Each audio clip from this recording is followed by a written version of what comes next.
Hello, hello. We are live.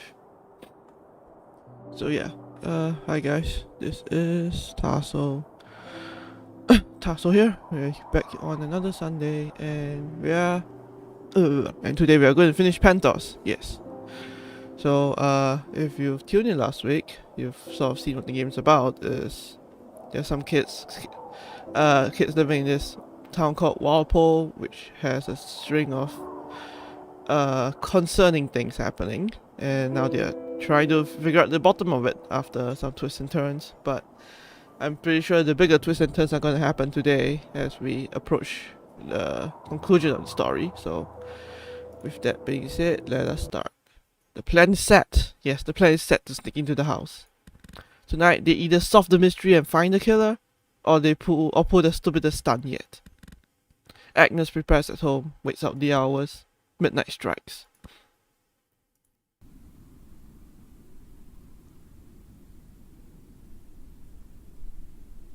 Burn, I'm here. No one sees you?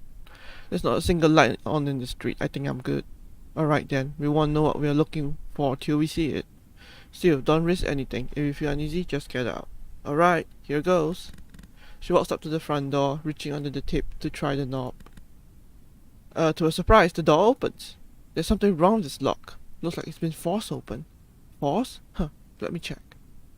Police report doesn't say anything about the forced lock. At least, there's just a public record, which would suggest you're not the first to break in. Be careful.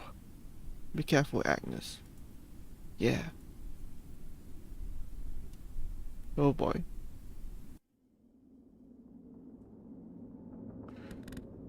Upon entry, she finds herself in a long hallway. A thick layer of dust has begun to cover the coat rack and picture frames. She looks over the photos on the wall. Looks like a nice family. Well, they were the first victims. 4 in total. Fathers Amadeus, mother Lilibeth, daughters Hannah and Eve. Odd names. I guess they must be pretty traditional. Where were they, you know? That's not on the public report. I'll have to look at their private file for that one. Is that possible? Well, not without a... Wait, someone from the forum once posted about this. A plugin that runs a simulation of usernames and passwords. That should get me in their database. I told you the forum would come in handy. I'll shake your hand about it later. I warned you, I've never tried this before. But what better time than the present? You try that.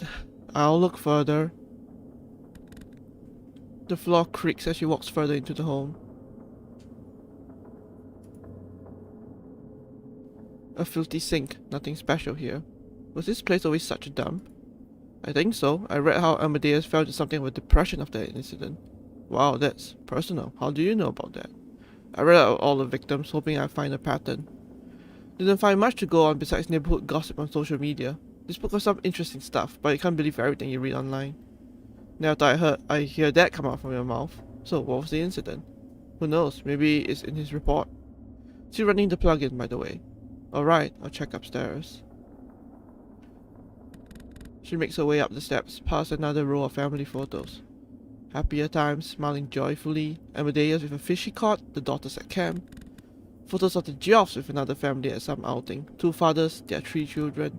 Agnes walks into the master bedroom. Find anything yet? Well, I saw some photos hanging in the hallway. Of the Geoffs with another family. 2 men and their kids. Seems like the 2 families were close. I think it was a vacation photo. Well, the public report does list a family tree. It says Amadeus had an older brother, his only sibling. Oh, speaking of, I'm in. Oh, this is exciting. I got access to the entire police network. Well, help me out. What should I be looking for here? Right, first things first. Says here Amadeus had a brother, Milos, who was married to a man named Alan. They had 3 kids together. That must have been the family in the photo. Guess that explains why they look so close. What happened to them? Says here... Oh my god. They died. All of them. The whole family was killed. What? The report says they were on their way to a vacation out of state when they slipped off the road. That's horrible. What about the Geoffs? How did they go down here? Right, focus. Let's see. Lilibeth and Hannah were both found shot in the kitchen, and Eve was shot in the bathroom. You mean the one I was in? Oh man. Right, as for Amadeus? Huh. Says here they never found a body. Oh shit. Oh shit. Burn? I heard something. That doesn't make any sense. If they didn't find a body, why was he listed as murder in the public report? Oh shit. Burn, I'm serious. Someone's here. Unless they wanted to keep it secret from the public. Like they knew something. Oh boy. Agnes?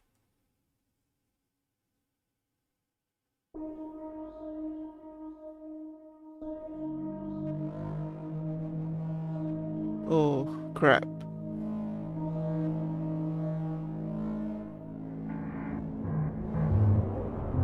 Oh!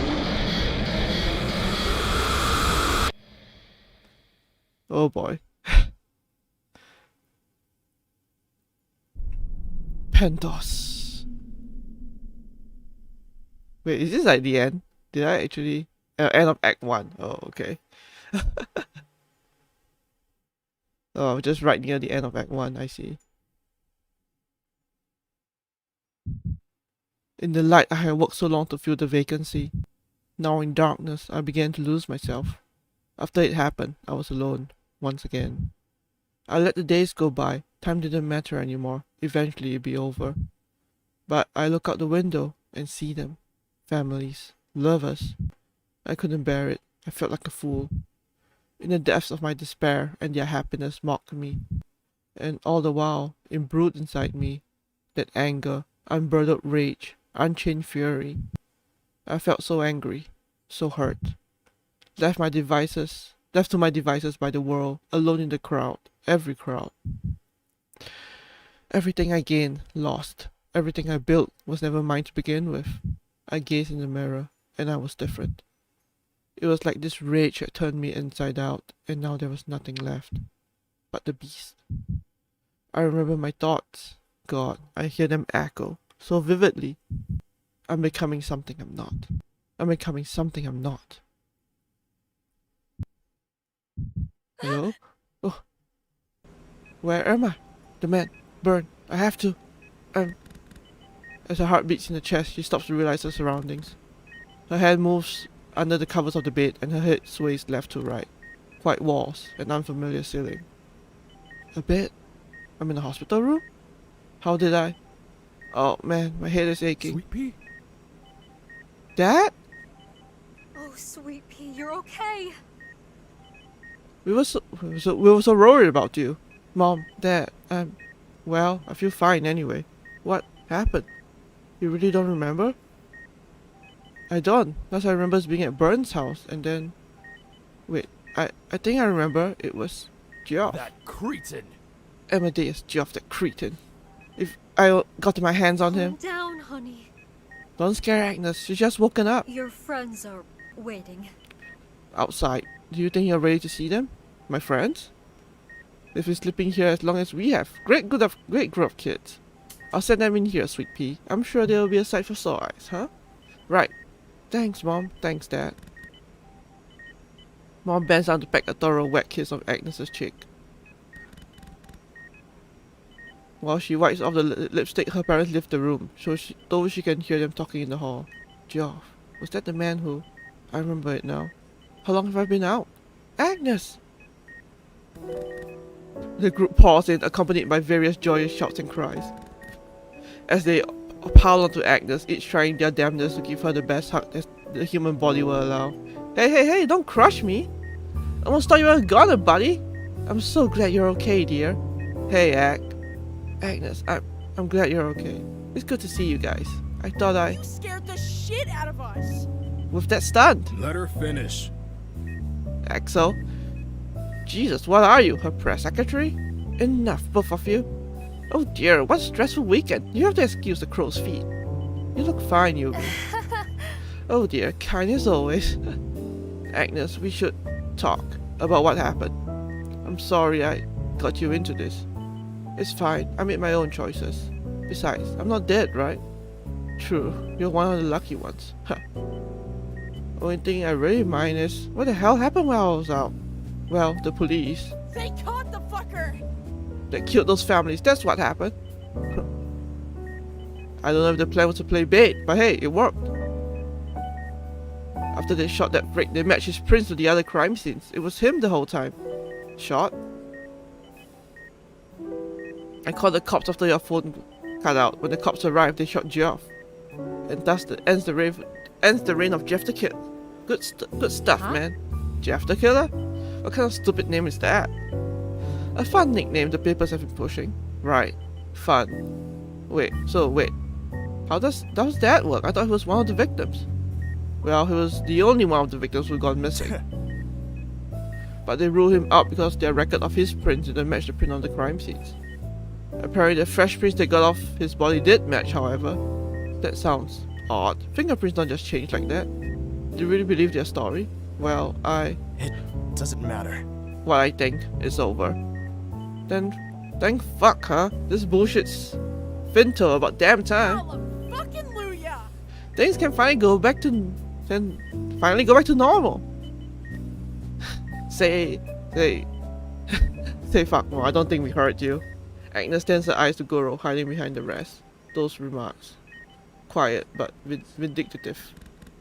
The rest seems to be ignoring them, but to Agnes, it's quite a shock. Goro's not usually a talker, but he certainly isn't so spiteful either. Yeah, are you alright? You still look a little out of it. Really, I'm fine. Though I guess we are all out of it, huh? I must look like a wreck. Again, Yumi, you look fine. Oh dear, always with the kind words. I guess I just feel a little under the weather today. That's fine, you don't always have to look nice. Well, that's what they always say. Come on guys, we shouldn't bother her too much, she's still recovering. It's fine, I was a little shaken at first, but I feel better.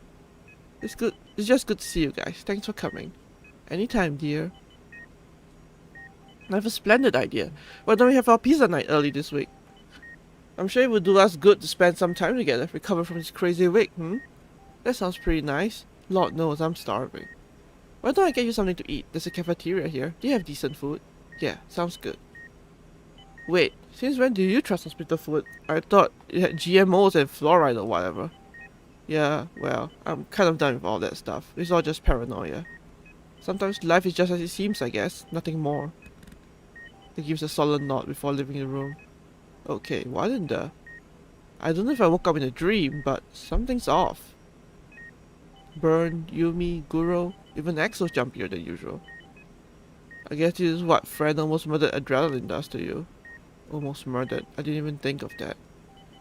Amadeus Geoff. All this time. How am I still alive? Did he let me go? I don't even know if I want to think about it. I just want things to go back to normal. No? And what if I don't want to? Huh? She was so lost in the thought she didn't realize that her friends were in the middle of a discussion.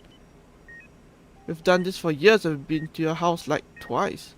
It's only fair, dear. We've all hosted. I don't want you guys at my house. And what the frick is that supposed to mean? Means I don't want you at my house. Don't get offended so easily. I think I'll react however the F I want to react. Alright, really. That is enough. We don't even know if Agnes can leave yet. The doctor said so. Jeez, you got shit in your ears? I can leave? They recommended you should stay a while. Well, what do they know? Just gonna let other people tell you what to do? We gotta haul your ass out of this godforsaken place, Ag, and I know the best Don't place. say it. Enough! God, you two. Agnes, dear. It's your night. It should be your choice. You mean where to host? I think it would be nice to see your house, Guro. Fine. Was that so hard? Axel, enough. Dear, oh dear. Like kids, you two. Agnes, darling, we'll get off your hair. I'm sure you're tired of looking at this old face. We'll talk to your parents about tonight. Either way, we'll see you soon. Thanks, guys. I'll see you. The three say their last goodbyes before retreating out the door. That was weird. Probably nothing to worry about. Just a stressful week, that's all. Though after all that's happened, I'm still worried about... Almost on cue, Bun returns with a full plate. I don't know what you wanted, so I got a bit of everything. I got corn, mashed potatoes, bacon, I think this is supposed to be meat. Thanks, Bern. She takes the plate from him. He stands by her bedside, seemingly unsure of what to do now. Do you want to sit down? No. I should probably be going. We got schoolwork to catch up on. Right, I don't mean to keep you. A moment of silence. Why is it so awkward? Bern, are you... This is all my fault. Oh, hi, Captain Rumia. Oh no, Bern. You have never gone in if I hadn't roped you into this. Yes, hope they have an above average day for sure. You could have been killed. I could have lost you. We all could have lost you. Bern, come on. I went in by choice. Heck, I had to talk you into it, remember?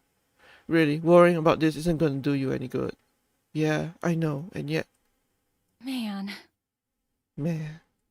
Hey, anything good on the Oracle? You know, strange figures in the distance? Alien abductions? Oh, I wouldn't know. I don't really look on there anymore. What? You're an admin? I was, but now all that paranoia and panic over nothing. I don't know, it doesn't do anyone any favors. Agnes can tell by the way he's shooting glances at the door that he just wants to leave. Right. Well, I'll see you later, okay? Yeah. See you. And he leaves with as little fanfare as he entered. What was supposed to have been a happy reunion turned out to be awkward. Very awkward. Between her mysterious survival and everyone's weird mood swings, there's only one question on Agnes's mind. What the hell is going on? A party? So soon? It's not a party, Mom. It's just pizza like usual. Sweet Pea, you know what the doctor said about your recovery. I don't actually. The whole coma thing, remember? Oh, right. Well, one night won't hurt, and it's just with her friends after all. I mean, sometimes we just say stuff that comes to our heads. That's just how it is. You're right, Pumpkin. Nothing better to heal a young heart like good old-fashioned shiding. Shiding. Oh, brother. Somehow they talked Guro into hosting this early edition of Pizza Night. Even more surprising, his home is nice. They never thought that he lived in a cave, but for someone so withdrawn and quiet, this house wouldn't be out of place in a modern architectural magazine. Agnes is the last to arrive after having had some trouble with the directions.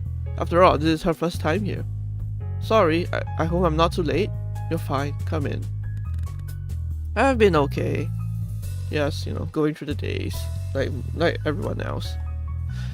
They step in together and find the party committee on the couch. For the last godforsaken time, it looks fine. I'm sorry, dear, I didn't mean to bother you. It's just, you know, new eyeliner. You never quite know of these products, don't you? I feel like I look like a clown. God, put me out of my misery. Hey guys, everything alright? Could you please tell Princess Peach she looks fine? All I ask is for some positive reinforcement. Is that too much? It is when you feel the need to ask every other fucking sentence. Give to Architectural Magazine, yeah. As if your constant incessant swearing's any better. This is still going on, huh? Yeah, it's getting on my nerves. How long have you been like this? I don't know. You haven't noticed anything at all? I mean, Bern's weird too. It's like ever since I woke up, things have been... I don't know. Sorry. Huh? I mean, things being different. I don't know. I'm sorry. I didn't mean to annoy you. It's fine. It's just... I don't know. Been irritable lately. I get that. It's been tough this week. I'm just ready for all this to blow over. Yeah, it's just... Hey, Guro? What do you want? I'm in the middle of my sentence. Oh, sorry. I didn't mean to. Just wanted to ask if you had any soda? Right. That couldn't wait. Check the fridge? Right. Makes sense. Sorry. Man. I think I'm gonna sit down. Go for it. I'm gonna step out. He's in good spirits. From barely ever talking to this. He's just as olive as the rest. Agnes joins the others on the couch, just as Axel failed to toss a peanut into their mouth. Hold on, I can do this. Let me try again. Toss this up, down it goes, right in the eye. Fuck! Ow! The spices! Man, that burns. Alright, let me try it again. You should probably quit while you have one good eye left. Never back down from a challenge. You never learn, huh? It's for suckers. They toss another nut into the air. Almost as if in slow-mo, it hangs in the air for what feels like an eternity. Until finally gravity takes hold, it comes crashing down, down, down. Right into Yumi's eye. Ow! Oh heavens! In a panic, she rises from the couch, swiping away at her eye. Sorry about that. You imbecile! Look what you've done! My makeup is Are smeared! you okay? Yumi? Like, I didn't look ridiculous enough with this bad eyeliner, more like magic marker. And now I smear it all over my face because you barbarians can't keep yourself to yourself. Hey, what did I do? Well, you certainly didn't help. Yumi, it's alright. I'll get you a paper towel and we'll wipe it off. It's fine. I should just... She sighs, lets her arms fall to her side. Her face drop from view. She turns away from the rest. God. I made such a fool of myself.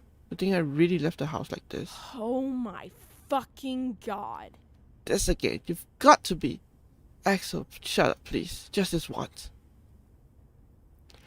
Yumi, please tell me this isn't about your makeup again. When are you going to stop feeling like this? I told you, dear, it's just how I like myself.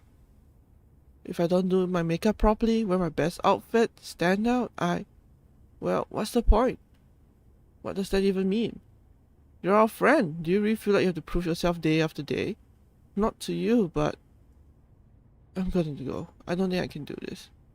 Oh, come on, seriously? Just because you smear your makeup? You're not listening to me. I'll see you tomorrow, okay?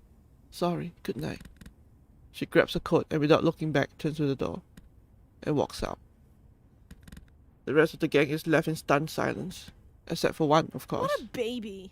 All of us much makeup. What a baby. Were you even listening? It's clearly about more than that. Oh, right, of course. Her blush too, right? Mess up the curl on her eyelashes. We tell her a million fucking times a day that she looks fine. She doesn't want to hear it. But you smudge the eyeliner once, she goes tits up nuclear and bolts out the door. Axel, that's not what it was about, and you know it. There's something going on with her. And for that matter, there's something going on with all of you. Something wrong with me? Oh, that's real fucking rage. You want to blame it on me then, huh? They rise from the couch, standing over Agnes, staring down at her, huffing angrily like a bull. They're gonna kill her and you think you're a top dog, huh? Not impressed, bitch. I've seen worse. Way worse. Axel. God, you have no freaking clue, do you? Where's this coming from? The anger in your eyes. Agnes's eyes shift to Burn, sitting on the other end of the couch. His eyes are glued to the floor again, hiding away. But before he hid from himself, normally he would speak out about now. Burn, say something. His eyes don't move. It's all good. Just calm down, okay? Don't talk down to me. You nut job. You two pieces of pot like usual, eh? Dumb and dumber. What the hell is going on here? Guru stands in the doorway. Seems like he heard the commotion. He's brought a certain stink from outside with him. His eyes are red. Axel, Jesus, sit down. God, don't start. Everyone always thinks they can tell me what to do. I make my own choices, alright? I don't need you to tell me how to act. Apparently you do. You're in my home, my rules. Step outside with me. You need air. I told you.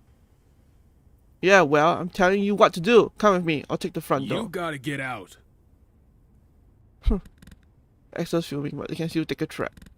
Their fists unclench every small steps. They follow Guru to the back door. Upon hearing the back door closed, Agnes finally realizes she's been holding in her breath this whole time. Nothing wrong with hiding ghosts in the closet. Lets out an exhausted exhale and then looks to Burn, still hiding. What was that? I mean, it's Axel. They get heated up. You know that. Yeah, but they got mean. Like they really had a grudge. And Guru was rude to me earlier. And you've been off all evening. I'm not off. Yes, you are. You're so quiet and reserved all of a sudden. This still isn't about Geoff, right? Jeff the killer. Please, really, I don't want to hear that stupid name ever again. Burn, I'm over it. I've moved on.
Sorry, I had to pause for a second. Why can't you? Maybe it's not so easy for some of us. Some of us? Why do you keep suggesting I'm different from you? Well, I don't know. Maybe because... Look, never mind, okay? Agnes's sighs. This is all starting to get very frustrating. I need some fresh air, but I don't really feel like running to those two right now. I'm just going to wash my face. This is all getting to be too much. And you, cheer up, okay? Yeah, I'll try. Agnes steps out into the hallway, eventually finding the bathroom. She lets the cold water run through her hands, then splashes it on her face, visualizing her worries washing off. If only it were so simple. This night is a total bust. I would have stayed in the hospital if I knew it was going to be like this. What the heck is going on today? Everyone's different, so aggressive. It's like somebody turned their dial up to 11. I could use a Tylenol. I wonder if there's any here. What the? Pills. I didn't know girls on medication. It's still per 20 milligrams a day. I don't know what that means, but I hope it's okay. Maybe that's why it's been acting so weird lately. Agnes takes a look at the date on the back. Late August. He's at this for 2 months, but the bottle's still pretty full. I don't know anything about medication. I barely take my vitamins. Still, this doesn't seem good. Maybe I'll ask him about it later. I think he has enough on his mind for tonight. I think I'm done here. First Yumi leaving, then Axel going feral on me like that. And I feel so exhausted. Time to go home. Guru and Axel were still outside when she left. She didn't say goodbye. Byrne would explain it anyway, and they could figure out for themselves why she wanted to leave. She collapses onto her bed. Maybe she did leave the hospital a little too early. Thankfully, she's not due to return to school till Thursday. Until then, sweet dreams. Dream of a happier return. Good night, Moon.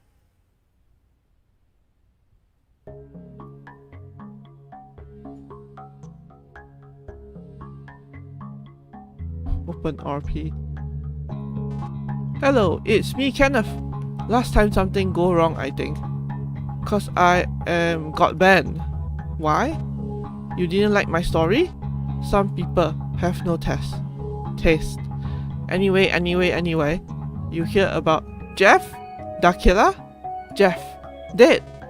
And it's all cause Agnes. Oh. I'm going to assume you're a bot, friend.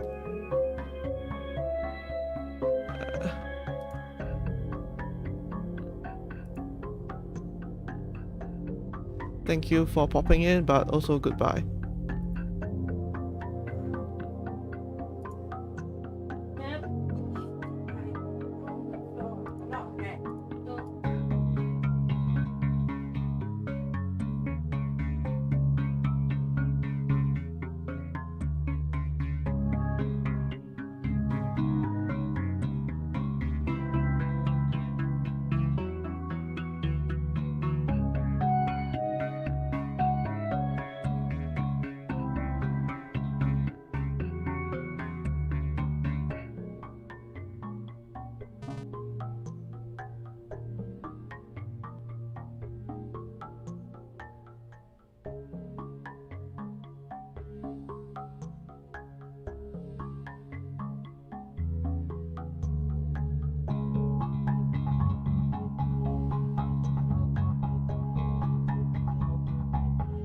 So today I tell you story of Angelus and Jeff.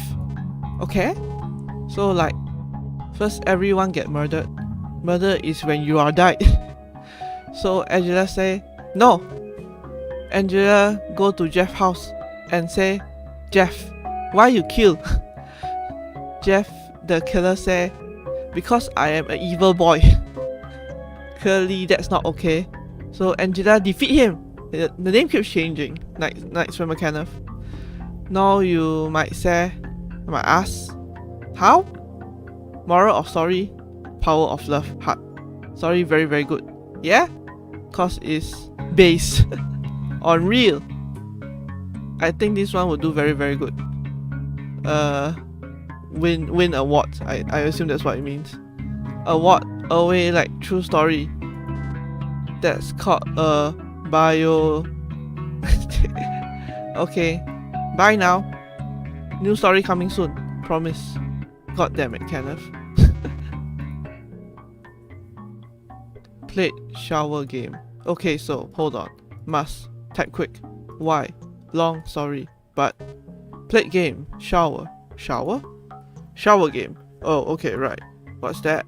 It's like game. Hold on. Guard.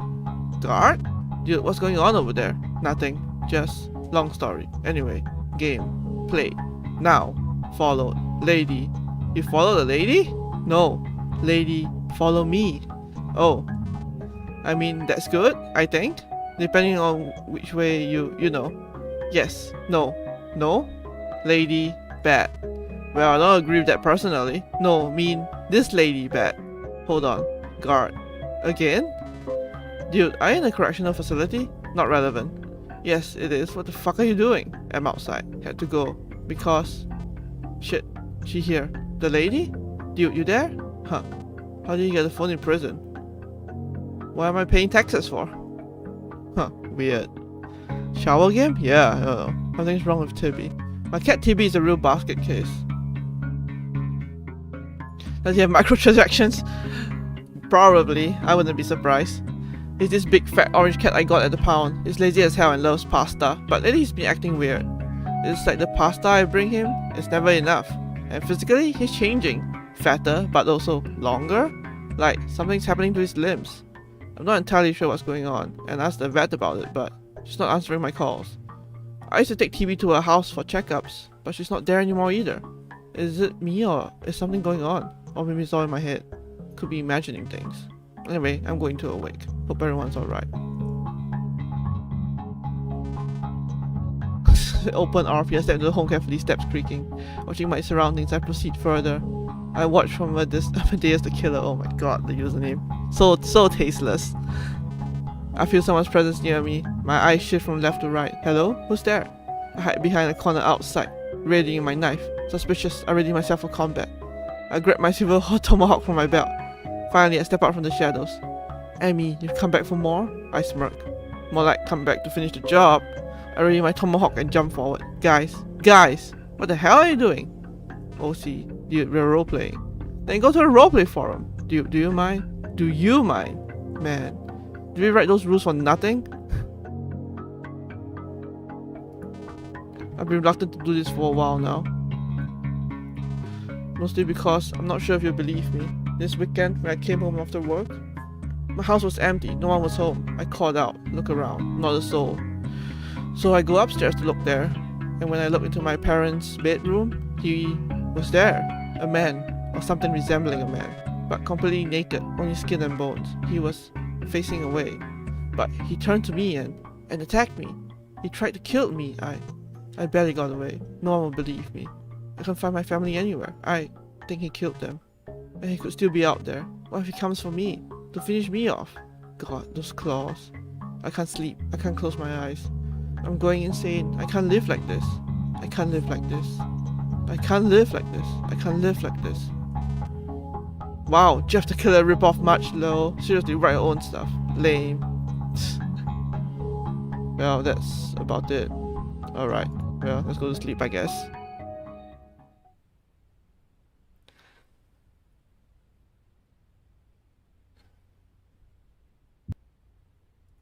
She hears me. That's the difference. There's a part of her that's gone. A hole for me to fill. A place to belong. We're kinfolk. There's unity in the things we've been through.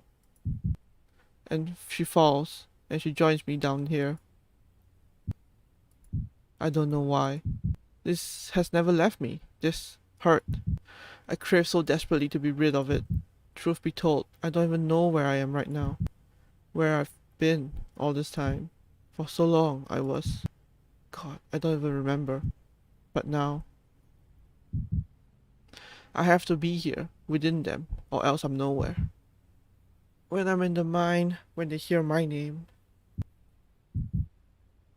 This is what I wanted. To be hurt by others like me.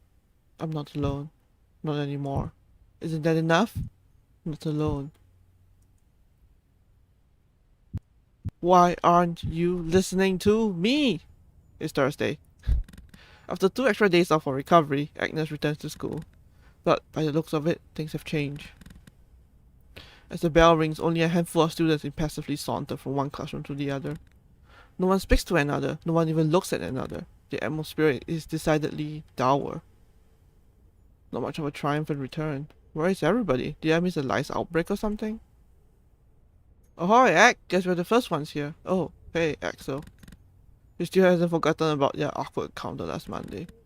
And for Axel, her uncomfortable posture serves as a reminder. Oh, come on, you still scared of me? I always yell at you, don't boss out on me now. Yeah, you yell, but like, just teasingly or something. You actually got mad at me, Axel, and you me too, over basically nothing. Here we go again. You know I was right, Yumi was acting like a big baby. She just cares about her makeup. So when her eyeliner gets smudged, she throws a fit and runs? There's no way to be Ak, you know that. What about you, yelling at others, is that the way to be? That one stung. I'm not here to get psychoanalyzed, I know, sorry. Just, things have been weird, I want everyone to be okay. No kidding, this place is dead as a freaking doornail. How long has it been like this? Couldn't tell ya, guess it happened gradually. People call in sick, they come in late, hell, they just don't show up at all. First 1 or 2, then a couple, now this place is just a wasteland. But why? Why is everyone so different? I don't know what to tell you at. Could be the moon cycle, could be the tap water. I bet Burns got a good theory for all this. Oh Christ, I don't ever want to hear about dumbass theories ever again. Just when you finally stop too. He told you to? Yeah, you can barely get a word out of him now. It's beautiful. Yeah, right. Anyway, she's interrupted by a sudden sound, a muffled but powerful roar. Axel's stomach. Whoa, settle down there, lassie. That doesn't sound good. When was the last time you've eaten? Yeah, I guess it's been a while. I got nothing on me. I'll just have to tough it out. Wait, hold on. Agnes reaches into the pocket and pulls out a small wallet. She collects a handful of coins, then offers the palmful to Axel. I don't have much, but this should be enough for a snack, I think. I don't need your charity. Okay. What? What, you think I'm too stupid to eat? I don't need you condescending to me, twerp. Twerp? What's the matter? Got shit in your ears? Axel, I'm just trying to be nice. Calm down. Here we freaking go again. You're exhausting as shit, you know that? With an angry huff, they turn around and stomp off. Once again, leaving an astounded Agnes in their wake. Everything alright, dear? Agnes turns around to see Yumi just emerging from the bathroom. It seems she missed the altercation. No, it's not. Everything's weird, and it only seems to be getting worse. Worse? However do you mean? Look around you, no one's here, and you guys are all acting different. Axel's so aggressive, Burns shutting himself in, Guru is speaking. And you, that insecurity from Monday, what's going on? Always carry granola bar and a protein bar, yeah. Maybe you don't know people like you think you do, dear. My insecurity isn't anything new. I thought you would know that. I mean, I always knew you cared about it, but it's more than caring, dear. I refuse to look at myself if I don't have any makeup on. Or if I haven't done a workout, or I haven't used my whitening strips. If I don't, I disgust myself. I feel like I regress. Why? That's all that matters. You're beautiful as you are. Oh dear. You're sweet, but you only know the person standing in front of you. I understand you mean well, but words can ring hollow when you don't know what you're talking about. All due respect, dear. How could you possibly understand? She has a point. I've only ever seen her with makeup, even in middle school when we met. She was just getting started with the nice clothes and the exercising. I don't really know what to say to that. I just don't like myself, dear. Words won't change that. So yes, I get a little sensitive, but that's just the way I am. I never knew. Well, you never asked. Now I should go put my face on. Class is almost starting. I thought you were just doing your makeup in the bathroom. Oh, yes. Well, I was. I'm just going to touch up a bit. Au revoir, dear. She turns around and retreats back to the bathroom, leaving Agnes by her lonesome once again. She doesn't like herself. But I like her. Isn't that enough? God, this is frustrating. I guess I'll wait for her here. Better than trying to find Axel. They'll probably chew me out over something trivial again. I wonder if Guru or Byrne are coming to school today. Hey. Agnes turns, Helena standing right behind her.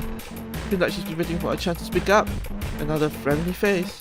How long has she been standing there? What do you want, Helena? I thought I told you last time. To leave you and your friends alone, yeah. You made yourself very clear. But from where I'm standing, your friends ain't much your friends anymore. Stand down, Ag. I'm not here for a fight. Well, you can get one. I told you to leave me alone. I'll repeat myself. The way I see it, you're plenty alone already. Which, dang fuck, there's someone else in the build with me. And what's that supposed to mean? You notice it too, right? The changes, people becoming aggressive, or withdrawn, or just weirder than usual. Everyone's acting odd, and they don't even realize it.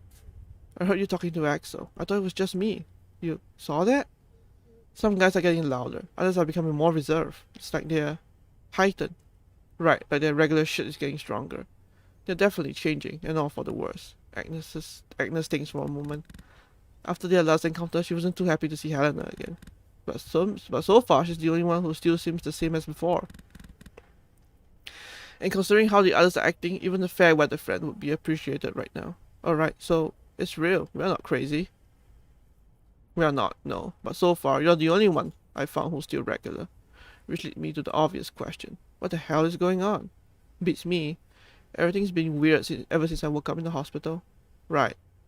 I heard about that. For what it's worth, I'm glad he didn't claw your face off, you know.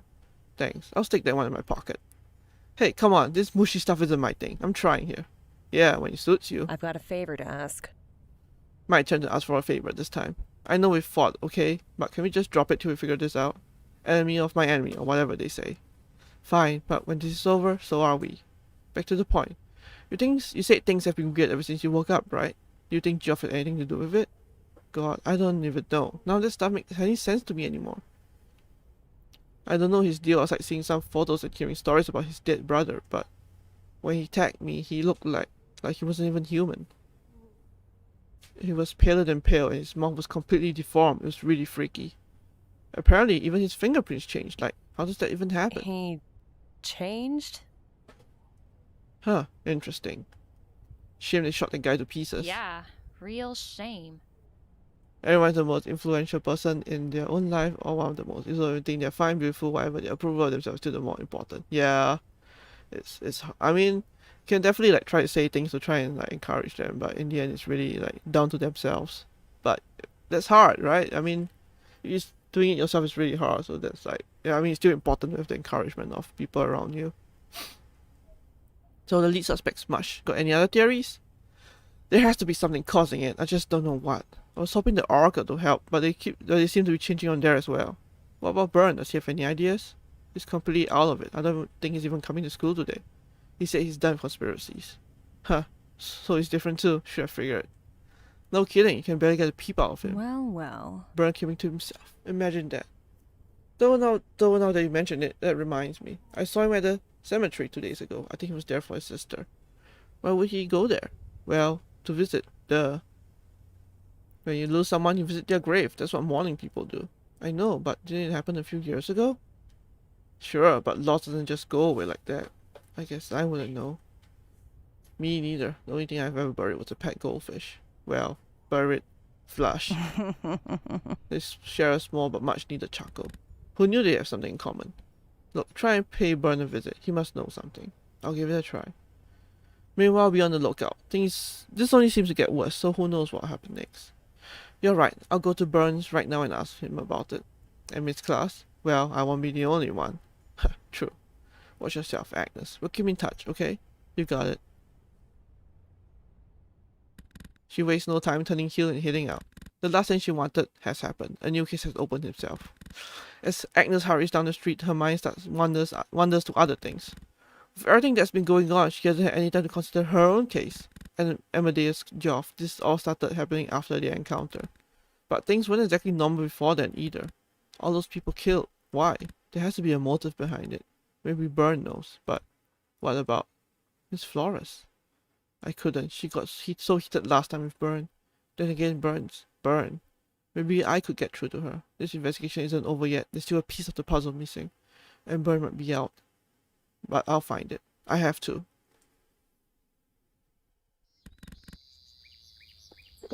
Agnes turns a corner and follows the street signs to the edge of town. If she can find something of a clue here, surely that'll let Burn spark again. Agnes makes her way up the stairs to the florist's floor. She knocks on the door. No answer. Ah, man. Don't tell me she's out. Or maybe she's at the cemetery again? Hey! Are you the new tenant? Huh? She turns to find two men with grocery bags behind her. Do you think they rent the apartment out so soon? They must really need the rent. Just saying. Some stuff went down in there. You could definitely get a better deal on the rent. No, sorry. You got me confused. My name is Agnes. I was just hoping to talk to... Wait, your voices are so familiar. We get that a lot. That's what happens. When you work in radio.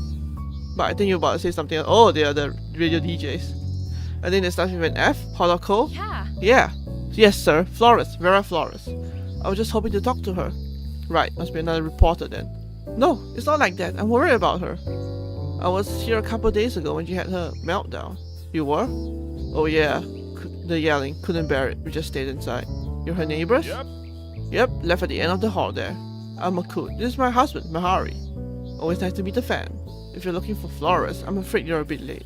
She's gone. Gone? Gone how? She just left, like that. Didn't pack anything, just ran. Guess she needed to be somewhere else. Huh. Well, I can't blame her. I guess the whole Geoff thing stressed her out. Geoff thing? Yeah, you know, Amadeus Geoff, the killer. They found him. Huh, Amadeus. Familiar name. I remember that, one of the headlines on Saturday. Oh right, the serial killer with the weird name. Why's a kid like you worrying about some murderer? What can I say? I'm more involved than I like to be. Wait, hold on. That happened last Friday, didn't it? Yeah, it did. Just past midnight. But Flores had already left by then. Wait, what? Oh yeah, you're right. She left in the afternoon. That was the last time we saw her. And she was upset too, wailing. Then again, she'd be wailing for a while. These walls are thin. So she probably never even heard about the killer. Then why leave? What happened? Your guess is as good as mine. She didn't even pack anything, just bolted. Think her car's still here too. Huh. Weird. So you came here to talk to her? I don't suppose. You're friends with the other boy who came over last week. I wouldn't know anything about that. Right. Well, you kids watch out. Things are getting worse out there. Keep your spirits up. You guys notice it too? The mood shift? Hard to miss. Got so many of our guys calling it sick, we're pulling double shifts at the station. Must be the flu or something. Maybe that's what this town needs, an epidemic. No, they don't. But you guys don't know anyone personally who's different? Just the co-workers, I suppose. Maybe something about the radio waves does something to your immune system? Now, there's a story to report on. Not really a headline though. Well, what if we do a separate segment? Something to fill up the Sunday there. Guys! Right. Like we said, Vera's not here. My best guess is... She ran off, went hitchhiking, and got the hell out of this place. Who can blame her? Well, so much for asking her. Thanks for helping me out. No problem, kid. Watch yourself out there. I'm not here. I'm losing control of it. I can't. Hello? Can you hear me? Someone has to hear me. The others. They are not. I can't fucking live like this. Who's Adam? Came to check up on you. I appreciate that, but I'm fine. Fine people show up to school. I needed a break. Burn, if something is wrong, you have to tell me. I told you don't have to worry about anything. It's just, you wouldn't understand. Why does everyone keep telling me that? Look, I need your help with something. It's about the investigation. Once again, I told you I'm not. Yeah, well, if you don't do it, I will. Miss Flores is gone. What? I talked to her neighbors. She left on Friday. She never even heard about Geoff. That doesn't make any sense. She's a grown woman. Wherever she went, I'm sure she's fine. Come on. You don't think this is even a little suspicious? There's gotta be a motive here. Some connection. Or, like Agnes, he was just a murderer. Killed his family, then wanted more. I told you, misery wants to be paid forward. And besides, he will have been stopped sooner or later, regardless of us. What's that supposed to mean? That it's a wasted effort. All of it. Bad people do bad things. Sometimes it's as simple as that. But that doesn't explain anything else. Everyone's changing. They're becoming aggressive. Oh, look at you. You're practically a hermit. Maybe so. All I've done is get people hurt. The world doesn't need me out there. That's not true, and you know it is. It is true, Agnes. You just can't see that. I think you should go. Burn. Seriously? I'm sorry, Ag. Goodbye. Him too. After all that's happened. Wait. Just save first. I can't hear the music at all. It might be just me though, I guess. It's temporarily. I have to believe it is. I'm not giving up on you, Burn. She doesn't return to school after that. Helena might have been waiting on her, but it's all becoming too much. Imagine not being an aggressive hermit all the time. It's like the world is closing in around her. By now, it's clear that whatever's going on isn't temporary. But the question remains, how bad will this get? She'll talk to Helena tomorrow. For now, she deserves a good rest.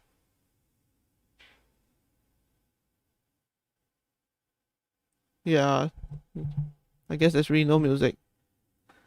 Update on Agnes' situation. We're all caught up. View older threads. Now searching threads last week. This thread was archived Sunday 7:18 p.m. New update on Agnes' health situation. Doctor says she's still in a coma, but otherwise she's healthy. She'll be waking up within next week. Why are you checking up on me? Oh, thank God. That's great news. Yeah, go! Yes, go Agnes, go! This girl is my hero. What a boss. OMG, that's awesome. Yes, Agnes! We stand a killer busting queen. Wait, you guys actually believe in all this Jeff the Killer stuff? Get real much? Lol, cool. Yeah, like totally cool. OMG, you don't care about Agnes's too? You're so thoughtful of other people. Though females may not understand the stock market, men are the females. One must admire their persistence. Though Agnes may be a female, her triumph in the face of adversity makes her an honorary man in my book. I'm sure she'll appreciate that. An ordinary girl facing down a serial killer. That makes for an interesting scene to RP. Or a good movie. Still curious about how she managed to survive. Wait, what if it's not Jeff who put her in the hospital? Caco, don't say it. Maybe from listening to that awful K-Koala music. Hey, do you mind doing my bit here? Doc happy, Agnes good. Hope Agnes recovers soon. Doc sell well wishes to Agnes' family.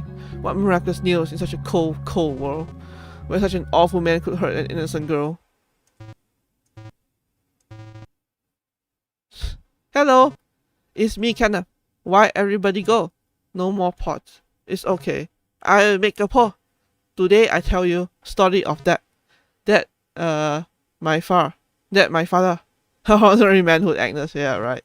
A father is like a dad. Basically, my dad coolest gay ever. He picked me up from school. He drove me to soccer practice. My dad is the best. After my mom died. Dad have very, very tough. He sad. But he said to me, Kenna, life equal cold. Because you're in my life. And I thought, wow, that's funny because I'm life because my life cool, there we go. Because that in it. More of the story is maybe you don't have that. Like I don't have mom. But if you have someone like that, then life pretty cool. That's my story. Hope you like. Hi Kenneth. Thanks so much for that wonderful story. Oh Agnes, I hope you and your dad are doing well. If you ever need to talk, I'm here, I promise. Wow, thank you lady. No one ever liked my story. You're my friend from now. I write new story for you. Post it tomorrow. Yeah? Thank you, Kenneth. I like that a lot. Aww. The lucid dreaming won't stop. I tried going to the hospital, but barely any doctors left in this town. Can't even get an appointment anymore. Every time I close my eyes, I'm back there. A lighthouse by the beach. An old storage closet. I try to find my way out, but they find me every time. Let me just put some like lo-fi. Just to have some music. Since there isn't anymore. I'm going to bed tonight. And when they come, I won't resist. Well, let me lower the lo-fi. I think they're going to kill me. I know it's just a dream, but I don't think it's that simple. They're not in my mind. They're coming in, somehow. I think I'm going to die tonight. I'm afraid. Is anyone still here on this forum? I know other people posted, but I tried messaging them. No one is answering. I can't go out alone. Copyright free lo-fi. Yeah, like everything from Lo-Fi Girl is pretty much available and accessible. So that's what I'm using. Please, someone, anyone. Please. Oh. He's not the same anymore. It's Elliot. Something happened to him. If I told you, you wouldn't believe me. It happened right in front of me. His body. Jesus Christ, he's still here. He's wailing my name right now. Have to go. Have to get out. Help me, please, someone. Doc, get you help. Augustine, need you track IP address. Augustine? Augustine, you have the moderator abilities here, not me. I'm serious, now or never. Augustine? Christ. Macy, are you still there? Macy? Augustine? Listen, no problem. Anyone? Oh god. Reap what you have sown. Creatures of disgusting sin. All of us, every one of us. Not a single human is free. There's the name. There's the game he plays with us. An experiment in suffering. He creates the end to remind us. Should I? I think it's okay, right? Or should I just make it a little bit higher? A streaming shower game is streamable. Yeah. He creates the end to remind us. Reflects our being and we don't even realize it. Know that you only feel joy to feel pain. You only feel sound to feel lost. You have no home, no family. None of us have anything. We are full-grown versions of useless children, a collective of idiots. So reap every sin, your vanity, your apathy. It is your purpose. To fail, it is all you can do, and know that after all this, only brimstone awaits. This fucking email. The fucking email was real. First my mother, then my father. What the frick is going on? The other girls aren't answering me. Tried calling them, texting them. Didn't come to school because of course, fucking no one's going to school. My parents are dead. People are disappearing, and no one notices anything. So once again, can anyone tell me what the frick is going on?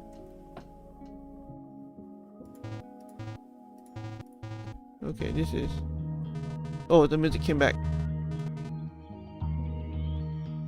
It might have been the bug, I guess. Okay, let me just skip all this.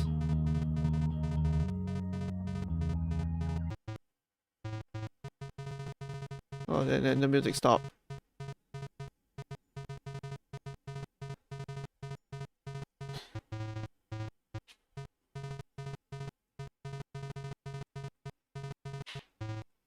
Yeah, okay, let's go to sleep.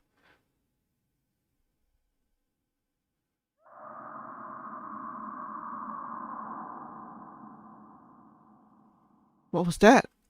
That sounded close by. I have to check it out. She picks up a hoodie from the floor and puts it on. She sneaks out on her room, stepping over the creaky board in the stairs. Quietly, she unlocks the front door and steps out. I hope I didn't wake Mom and Dad. There it is again. Could it be an animal? Like a coyote or something? It sounds so human. And close. Real close. I'm coming. She follows the sound of the scream. The streets are empty. It's empty during the night, as they are during the day. Not a single light on. Is no one else hearing this? I thought it was close, but I've been walking for a while now. Wait a minute. The cemetery? Was it coming from here? It feels like it's further away now. The gates to the cemetery have been left open. She carefully slips through them, trying not to creak the old rusted metal, in case someone was there. As Agnes steps into the cemetery, she realizes that it looks different. Oh. Very different. What the? There was never a lake here. Am I dreaming? And that woman, is that... Hello? Who are you? Hello there, darling. Are you who I think you are? Answer me! Who are you? You know. You know who I am. Miss Flores. Hello, sweetheart. I need your help. I'm having a hard time finding my boys. Have you seen them? Yes, Vera, you have to snap out of this. You're scaring me. We got the necromancers putting legs wherever they please. I'm just trying to find my sons, Agnes. You're not helping me. They're gone. They were killed. You don't listen to me, do you? I told you! They persist! They're still here! Wait, let me save. Let me lower the music a little so you can hear the voice better. Okay. They're dead. But we found the killer. His name was Amadeus Jeff. He was... No, no, no! Not listening! I'm not listening to you! They're not gone! They can't be! Vera, you have to calm down and listen to me. Enough! Oh. She pounces on her like an animal. Agnes can barely hold her back as she claws at her face. She's powerless to do anything, holding Mrs. Flores off her. She screams, in vain. She knows no one will come. Flores scratches at her arms, ripping the skin. Blood begins to pour from her arms. The pain stings. She begins to feel lightheaded. But then, she stops. No more clawing. She's frozen. Slowly she rises, looking down at Agnes. How could you possibly understand? She turns and walks away. Miss, please. My arms. Oh God. Someone help. Please. Anyone. Please.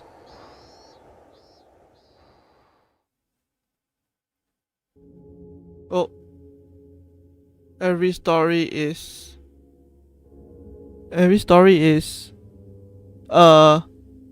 What? Every story. What is that fourth word? Please answer me. Please just be there. I need you. I know I said last time would be the last, but Agnes came by today. She saw me like this. The disgust she feels for me. It was written all over her face. I'm just a failure. I failed her. Failed them. Like I failed you. Just. Please. Just one more time. I'll do whatever you want. EJ? Oh, look at you, sniffling like a baby. Heh, big baby burn. Oh, come on, don't pout. I'm just joshing your little brother. Jeez, you were always a weepy widow. Remember when we played samurai in the forest? I always had to let you get a hit in, or you knocked to mom. Hehehe. Man, not this again. I told you, EJ, I don't want to talk about that. No, not now, not ever. Because how am I supposed to know? One day you're here, one day you're not. It's not such a big whoop as you think it is, and I wish you stopped taking this out on me. Is that why you keep bringing me here? Just to keep whining about the past? To feel another cookie wet job about Bigfoot or something? Jeez, big detective baby burn. I barely recognize you like this, little brother. Look, EJ, I love you to bits. But maybe stay put for once, eh? Let things figure themselves out for once. Come on, try sleeping for once. Get those bags off your eyes. Do you even have to ask? Of course I'll be here tomorrow. It's good to see you too, EJ. Go take your nap, you big baby. Thank you. Yes, I know. Your name. Hey mom. Hey dad. No, not today. Because they don't want to. No one else is going anyway. Wanted to be here instead. Been speaking up for myself lately. Not nice to be heard, but I don't know. Feels off. Being rude. Being loud. Not really who I am. Yeah, I guess. Sure, let's hear it. You already told that one. I don't know. Like 4 days ago, I think. I do think it's funny, Dad. Just tell another one. It's a good distraction. As long as I'm here, it's good. I think, anyway. Bonjour, Mama. Yes, I had a lovely day. I wore that maroon coat and a cute little hat. That you wore once, remember? Our trip to Niagara Falls.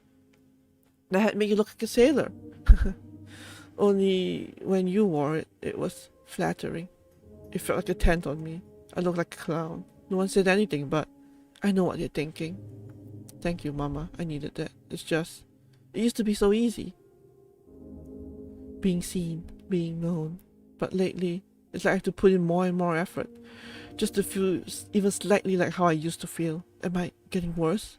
Did you ever feel like this, Mama? No, the pills only make it worse. I can fix it myself. I'm still following the diet, just a few more pounds. Mama, can I ask you something? Am I pretty? Thank you. I needed to hear that. It's Every story is a ghost story. Okay. A paw for you, a paw for me. What are we toasting to, Ma? Alright, to health. Salute. Phew, that is the spot. Who knew you could get thirsty here? In whatever fuck up ghost world this is. Huh? Right. Supposed to ignore all that. Anyway, you wouldn't believe what Aggie did today. Give me money for lunch like I'm a charity case. Sorry, I forgot to bring my cardboard sign and flat cap.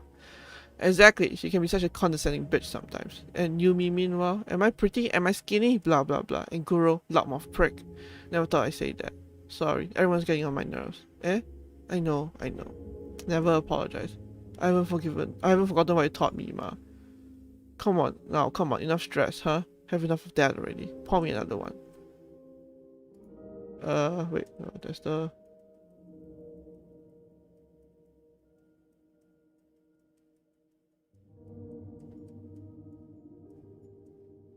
Ghosts. Have you ever fallen in love at first sight? I don't mean in the Shakespeare sense. But have you ever looked at someone so tiny and fragile, and for the first time in your life, felt a whole new kind of love? I was a bit late to the game, you could say. Never married, and by the time I wanted children, I was really getting quite, well, older than the usual age for such a thing. And I wasn't like the other girls I know. I never felt a need for a man by my side. Truthfully, as I got older, I started dating less and less. I never even dated a man since I was in college, and even the company of women felt stale. Maybe my heart was different. I needed something else to fill it, so I decided to have children. It was a very simple process. I may have been older, but I was still healthy. My eggs were in good condition, and with the help of a donor, it only took one cycle for me to get pregnant. When he was born, Matthias was just the most beautiful baby. And such a sweet boy too. He loved to laugh. And it worked as I had hoped. My heart was full. I loved being a mother. I wasted no time trying again. After all, I wasn't getting any younger. It took 3 years, but eventually, Nicholas was born. My two little princes. I tried again after that, but my time had passed, ran out of youth.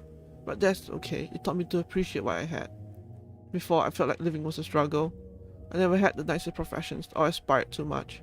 But watching my sons take their first steps, that made every late shift, every cashier job worth it. My mother was like that too. She had me young, but never let me hold her back. She wanted to give me a good life. She used to tell me stories about raising me in college, bouncing me on her knee on the back of the classroom. She never got to see me become a mother, unfortunately. And my boys never got to meet their grandmother. But it's alright. I knew she wasn't gone. When I fed them, bathed them, clothed them, I could feel her watching over my shoulder. Like her hands were guiding mine. I knew it was her spirit living with us. After all, no one truly ever leaves this life. Then the man came. Not the man, a ghost, a monster, and he. God, it's too horrible to even think about. I'm just glad they're back here with me, my boys, their smiles. I'm whole again. Now, I do wonder, who's listening on the other side? You. Who are you? Are you joining us soon? When I was younger, my brother was my hero. He wasn't much older than me, only a year. But he was all I knew about what it meant to be a man. Didn't know where he got it.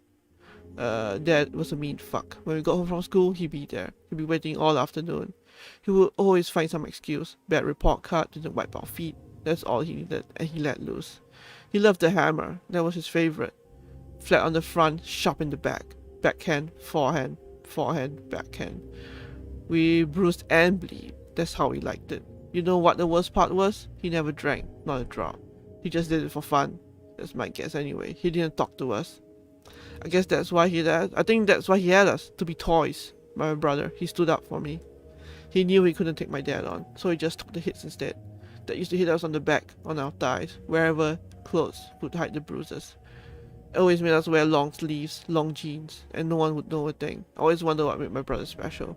Why he was strong and I was weak. One day, he let me in on his secret. He stole a carving knife from a woodworking class, and whether he felt weak or small, he made cuts on his foot with the knife. Dad never checks under there, he said. His feet were covered in these small cuts, like a mosaic. It was beautiful. He showed me how to do it, even let me try. That little sting, the blood rushing over my skin, it was the ultimate high. My pain, under my control. And then, I wasn't weak anymore. One day, I came home and he's there. I was home late, his excuse for the day. He grabs the hammer and he comes at me. But I was prepared this time. I had the knife with me. So he charges at me. I force it into his chest. And the Goliath falls. Weak. I grabbed the knife again, pulled it across his chest, stabbed into his eye, his head, over and over again, over and over and over again. And the blood was on my fingers. I can still remember the smell, the taste. Sweet like lemonade. My brother came downstairs, and we laughed for hours. It was the best day of our lives. After that, CPS took us in for a while. Moved us to a host family up in Walpole. I got married, had some kids. All the stuff you expected to do. She was a nice girl, kids were alright. But I never quite accomplished the same high again. My brother and I would sneak out. Tell our spouses we were going for a beer, but we hide in the bushes on the outskirts of town. Cut our wrists together like the old days. That was the only time I felt alive.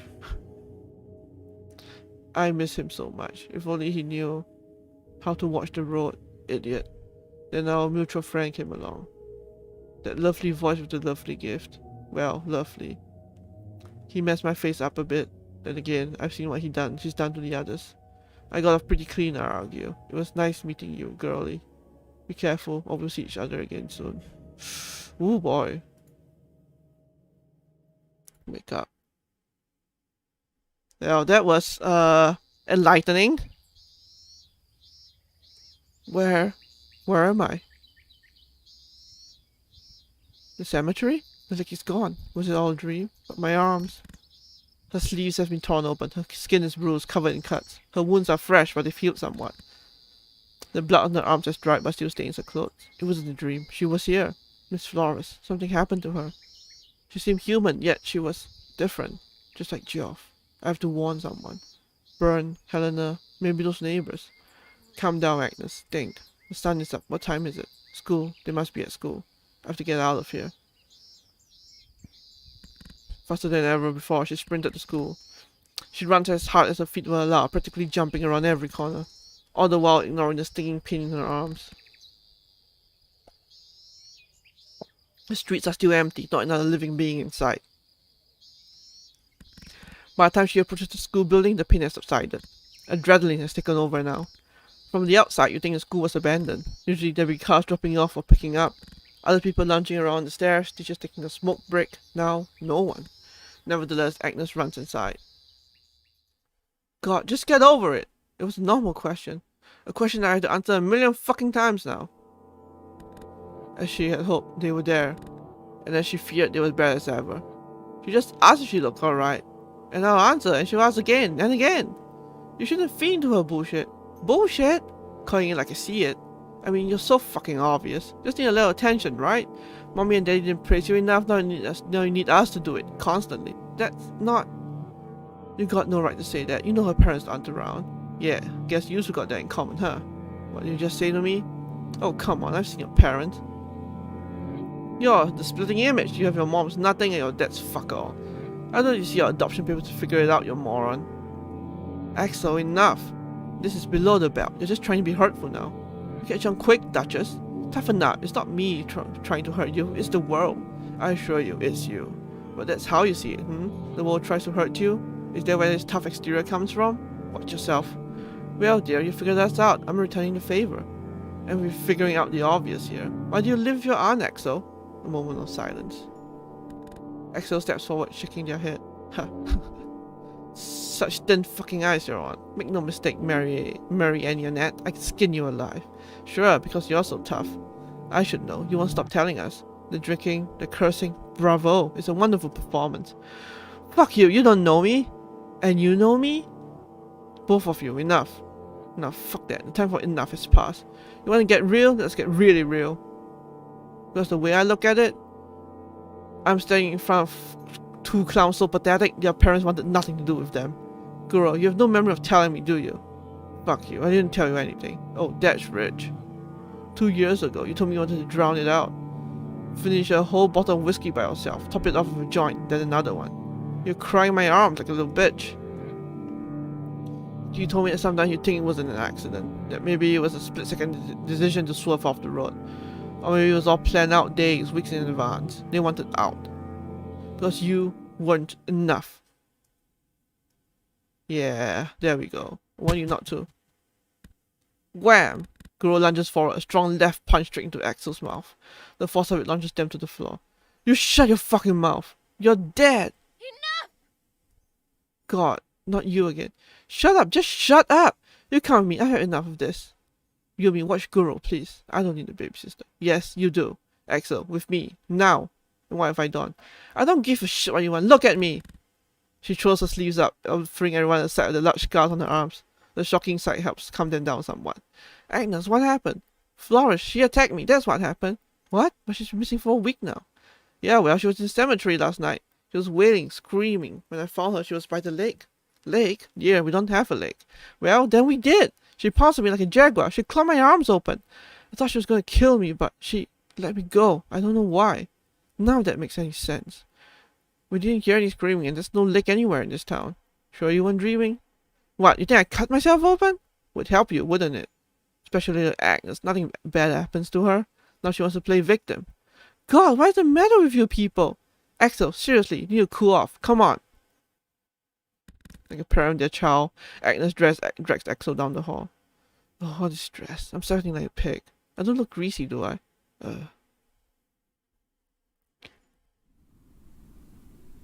As Agnes struggles to string Axel along, she forcefully pushes her way through the rooftop door. Alright, here we go. Fresh air. Do whatever it takes. Light up with joy and curse at me. Whatever. Just stop taking it out on them. You've been a real pain in the ass lately, and it has to stop here. What's so funny? I'm really angry. Well, what else is new? No, I mean, I'm fucking furious. You constantly belittling me. You mean with an incessant whining, ruins in his big fucking mouth. Belittling? Axel, I'm trying to help you. You wouldn't know what help is if I shit on you. How could you possibly understand? Nothing. You know zilch. Well, then help me understand. Talk to me, please. I just want to help. Help. There's no help. Nothing helps how I feel. You have to try, Axel, please. God, what would you know? I told you, I don't need anyone. I told him the same thing. No one takes me down. No one. Wait. Him? Him? Him. The one who... His name... Ah! Axel drops to their knees. Their body cringes as they clutch their head. Axel, are you okay? God, I told you. I don't. I'll take. God, it hurts. It hurts. Agnes.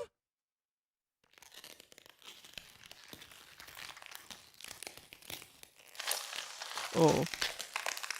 Oh. That doesn't sound good. Axel? Oh. A beast. Right in front of Agnes's eyes. Axel, change! Something took over. Something horrific. The beast slashes its fangs. Sharp. Enormous. The size of her head. But its eyes. There's sorrow behind it and unwillingness. What the hell? So, what the hell happened to you? The beast flashes its nostrils, almost as a warning. Agnes can feel the warmth of his breath. It scrapes its claws on the floor like it's preparing to pounce, yet it stays in place. Agnes notices she's been frozen this whole time, paralyzed by fear and confusion. But as they continue to stand still, her perception slowly returns. Axel, if that's you, I don't know what this is. I don't know why this is happening, but you have to calm down, okay? The beast screams a mighty roar, releasing a flurry of spit from its gaping jaw. Agnes is smart enough to know they're not going to talk this out. I'm sorry. She sprints past the beast towards the exit, runs down the stairs as fast as she can. She can still hear the beast upstairs as she sprints into the hallway. Hello? Anyone? Oh god, of course they are. I gotta get the hell out of here. Find help! She runs out the front door, still frantically searching for any sign of life. Not a person in sight. As she sprints away from campus, she continues to yell out. Hello? Is anyone still there? Please! Burn! Yumi! Guru! Anyone? A ghost town, only the sound of the howling wind, cicadas in the distance. She runs to her house, shuts the door behind her. Mom? Dad? No answer once more. Am I really alone? I don't understand. Why is this happening? Why me? She can't catch her breath. Her heart is pounding. The adrenaline is rushing through her veins. It's becoming too much to handle. She falls to her knees. Please. I just want it to be over. The strength drains from her body. Exhaustion takes over. She can't fight it. She goes limp and falls to the floor.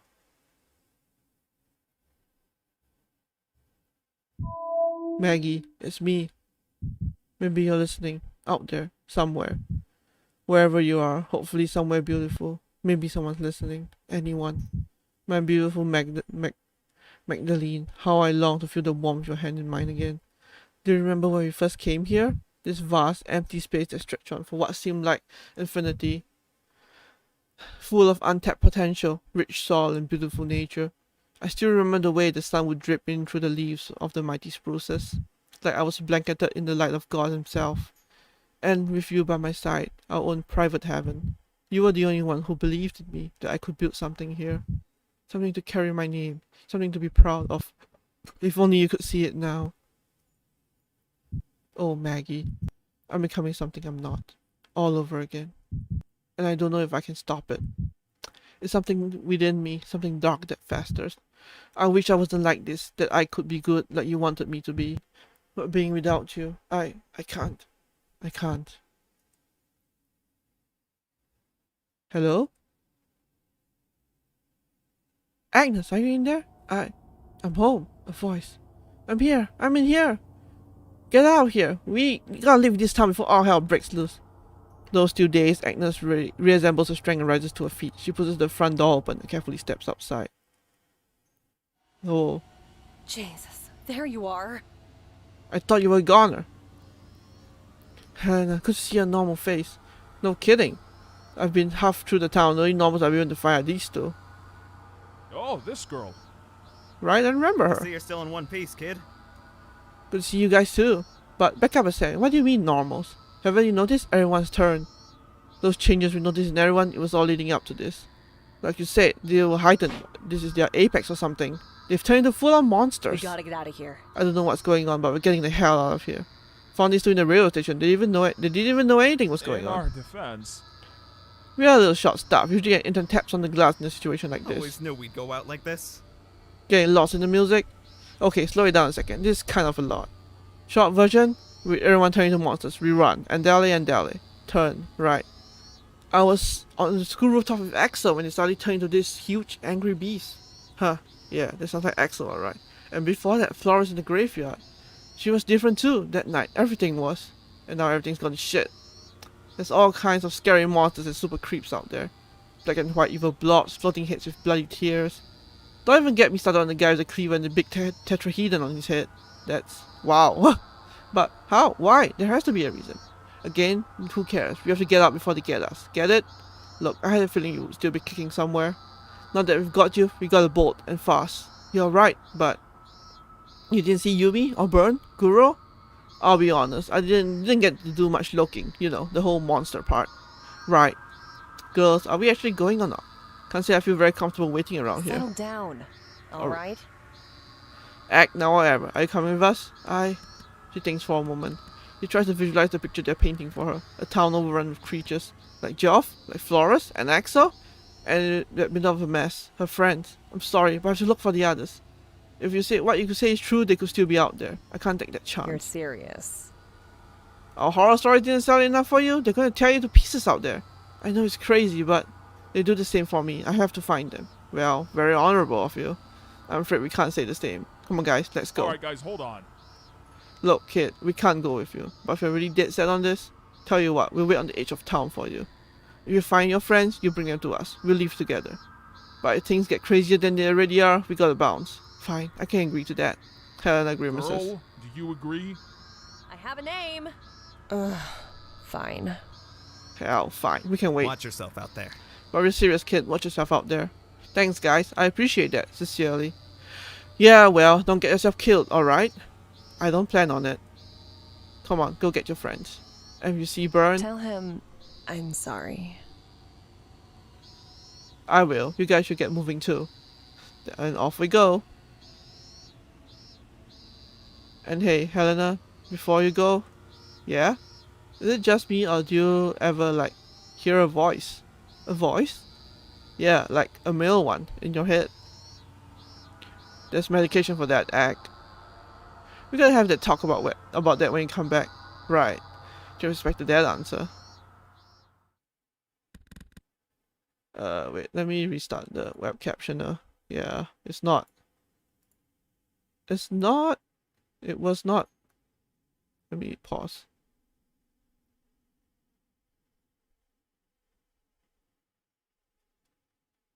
Okay, it was not like pausing correctly. So, okay. Let me pull everything back up. As Eleanor's group splits off and heads for the edge of town, Agnes once again begins to walk towards the school. The last time she saw everyone was there. It's her best bet if she wants to find any of them. As she traverses the street, she finds it, awfully calm. Based on Helena's horror story, she was expecting a barrage of hideous creatures, but so far she has yet to see much of any living being, let alone these supposed monsters. For what will most likely be the final time, Agnes arrives at school. She would always be the first to arrive, then usually burn Yumi. Best Axel could do is running in just as the bell rang. Guru, meanwhile, was well known for being fashionably late. That's the way it's been for 6 years now. The first day of middle school watches all the cliques converge at their designated tables. Football jocks flirting with cheerleaders, the gamers discussing strategies for some fighting game, and the collection of 5 misfits standing awkwardly on the sidelines. Everyone with their own place to stay, their own hole to fill, they just have to find theirs. Surviving side by side in a town where no one ever leaves because no one ever tries. She thought she knew them all this time. Immediately, she shakes the thought out of her head. It's not them, it's this town. I'm coming, guys, wherever you are. Through the front entrance, she walks into the school. The place is a mess. Lockers flung open, large scratches on the wall. Helena was right, beasts have been here. Agnes looks from right to left, down the halls. She continues her search, treks further into the school, walks into the auditorium. She sees a lone figure, a recognizable figure. Yumi? Dear, there you are. What a mess. I must look horrid. Yumi, we have to get out of here. The town's gone crazy. You need to come with me. Crazy. Yes, quite so. Dear, could you step closer? What? I need you to look a little closer, dear. Just a few steps.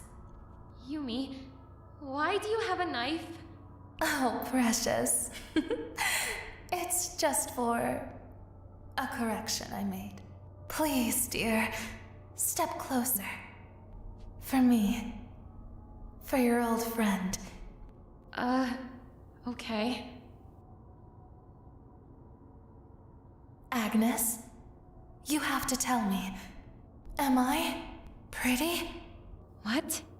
I need to hear it. You have to tell me. Just tell me, please. Yes, you're pretty, Yumi. So sweet. I thought about what everyone told me. I'm so negative, so sensitive. I need to smile more. Oh no. So I fixed it.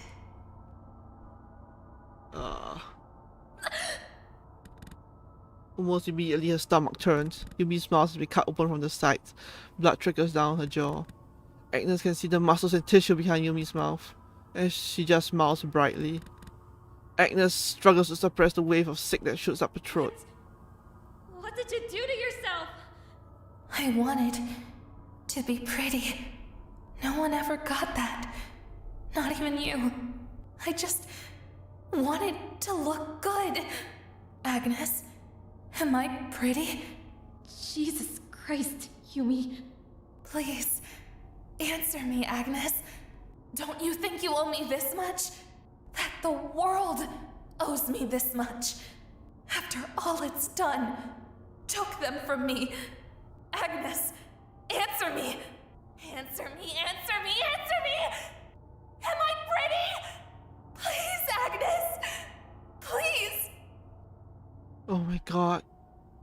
She's one of them. Something's turned her into this. She still has the knife. I have to talk her down. Yes, you are, Yumi. I think you're beautiful. You've always been beautiful to me. I wish I could be more like you. Like me? Her hands tremble. Agnes could see her grip tighten the knife in her hand. Oh no. Do you hear that? Agnes, you have to run. What? Run before it speaks to you. I can't control this. She lunges forward with the knife, swiping at Agnes's mouth. She just barely steps back in time. What the hell? Agnes trips and falls onto her bottom, crawling back and away from Yumi. But as she does, she notices Yumi's nearly frozen. Her arm hanging in the air, holding the knife out to Agnes. I don't want to. Just don't want to. Jesus Christ. Yumi suddenly begins to twitch, her hands jerk violently, the knife flies out from her grip. Agnes obeys, bending down to grab the knife. She grabs it quickly before Yumi can, but when she looks up, she realizes Yumi is dashing towards her. Immediately, she turns heel and begins to head for the exit. As she sprints down the hall, she can hear Yumi screaming behind her. She stays behind as Agnes sprints out, but she can still hear the echoes through the hall.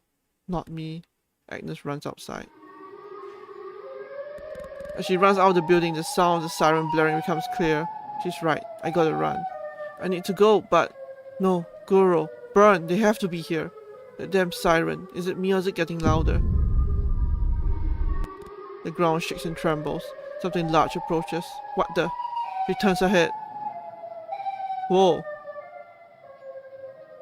A creature sprints towards her, almost 40 feet tall, and charges down the street. Somehow from his head, the siren wails. What the frick? That's... Agnes!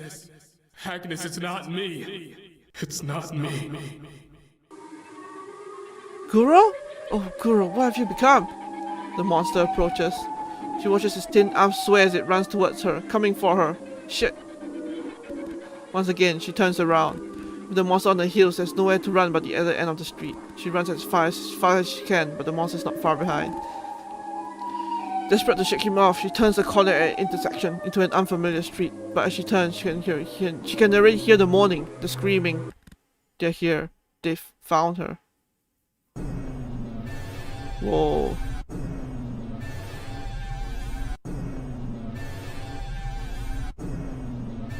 Is that Monica? I saw this Monica right there. Oh my gosh.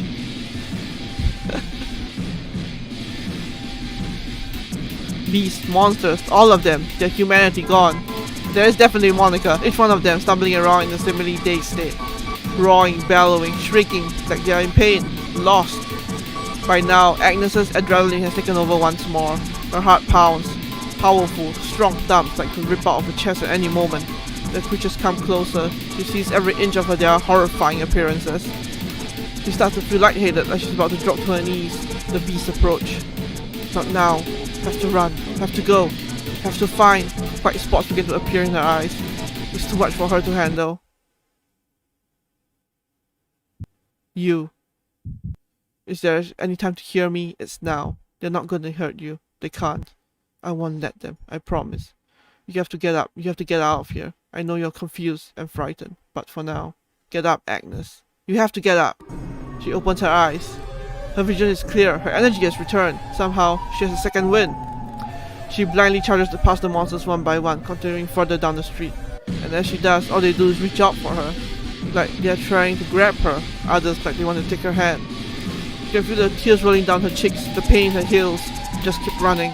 Just keep running. She cuts past one of the homes running into the yard. Past the perimeter, she continues into the trees. As she tries not to trip over the branches and roots sticking out of the ground, she listens to the sound around her. No more horrible stirring. It seems the creatures have stayed behind. Though the siren continues, drilling into her ears. A lot of things happen, basically.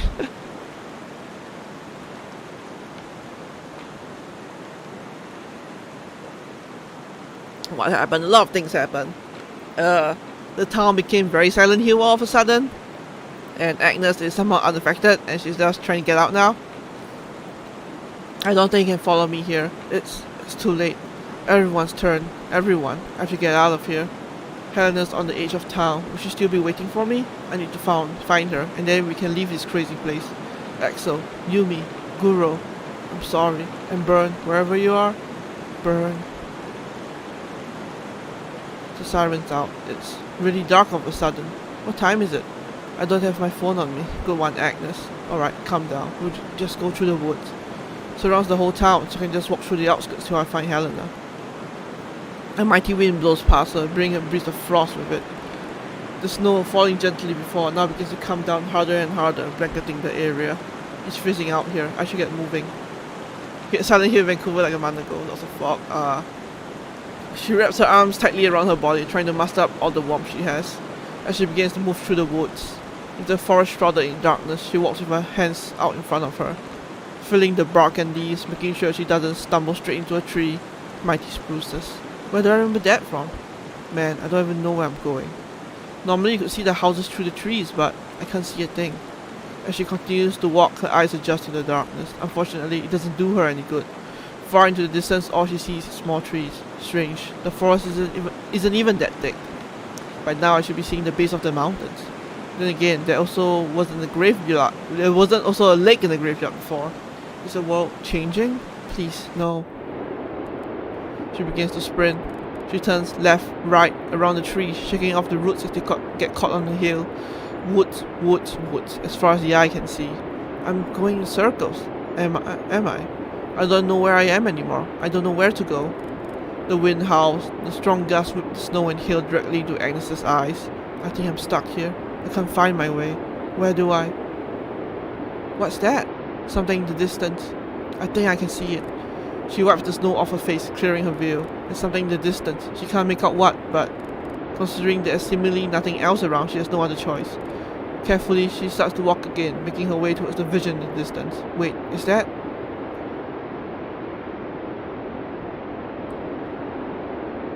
It's Burn. Burn. Burn, what happened to you? You're... my head. Something presses down on her. Some kind of invisible force.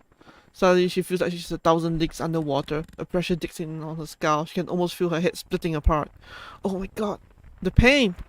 This is how you feel, isn't it? Burn, I get it now. I know I didn't before, but I understand. Please, you just have to. Oh god. It's like the mass of a planet is resting on her. She grips her head so hard, her fingers dig into her skin. But the pain continues, boring deep, deeper. Burn, please. I know this isn't what you mean to do. Something made you this way, but... Oh god, the pain. Burn, please, enough. I just wanted everything to go back to normal. I don't want you to be in pain. I don't want anyone to hurt anyone. I don't know what to do, Burn. I'm lost without you guys. The pain becomes too much for her body to handle. Once again, she falls to her knees. She grabs her head, squeezing her skull, the only way she knows how to deal with the pressure. Her fingers dig so deep into her skin, and blood begins to drip down her forehead. Burn, please! Burn! I don't know what to...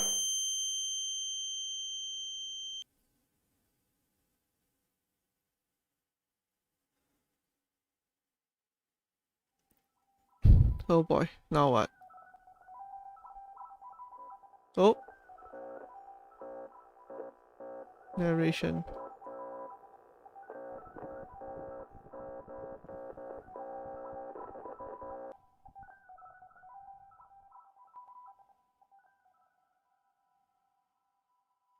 Okay, why are we suddenly having 4th wall breaks here?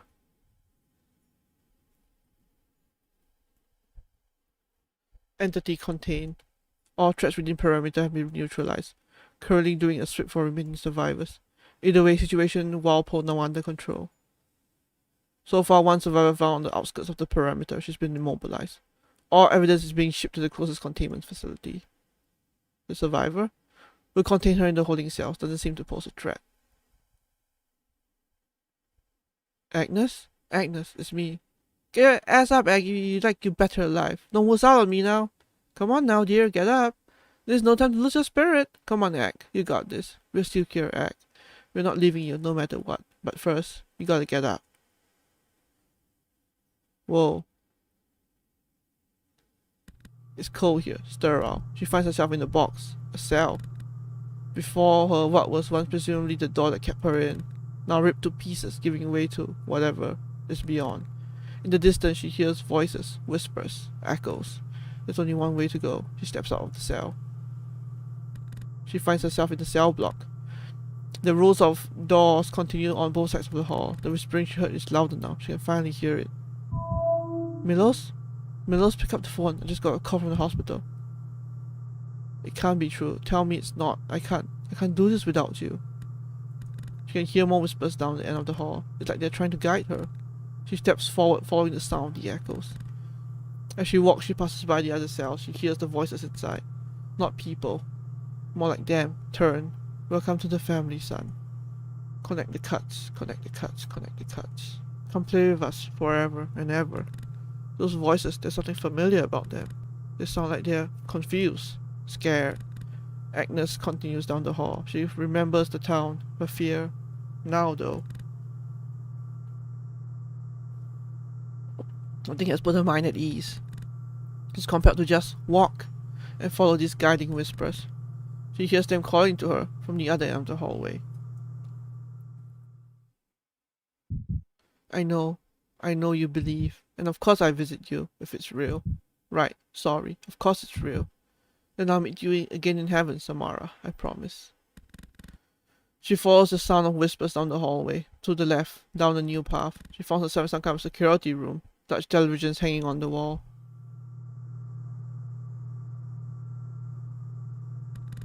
Broadcasting live feeds of places, seemingly. She doesn't recognize any of them. She snaps out of her dazed state for a moment as her mind begins to churn. These places, they're certainly not in Walpole. There's names on this console. Utah, Maine, England, Japan, and this one. Where the hell is level 426 Europe? They are watching us all around the world. But why? What makes them worth watching?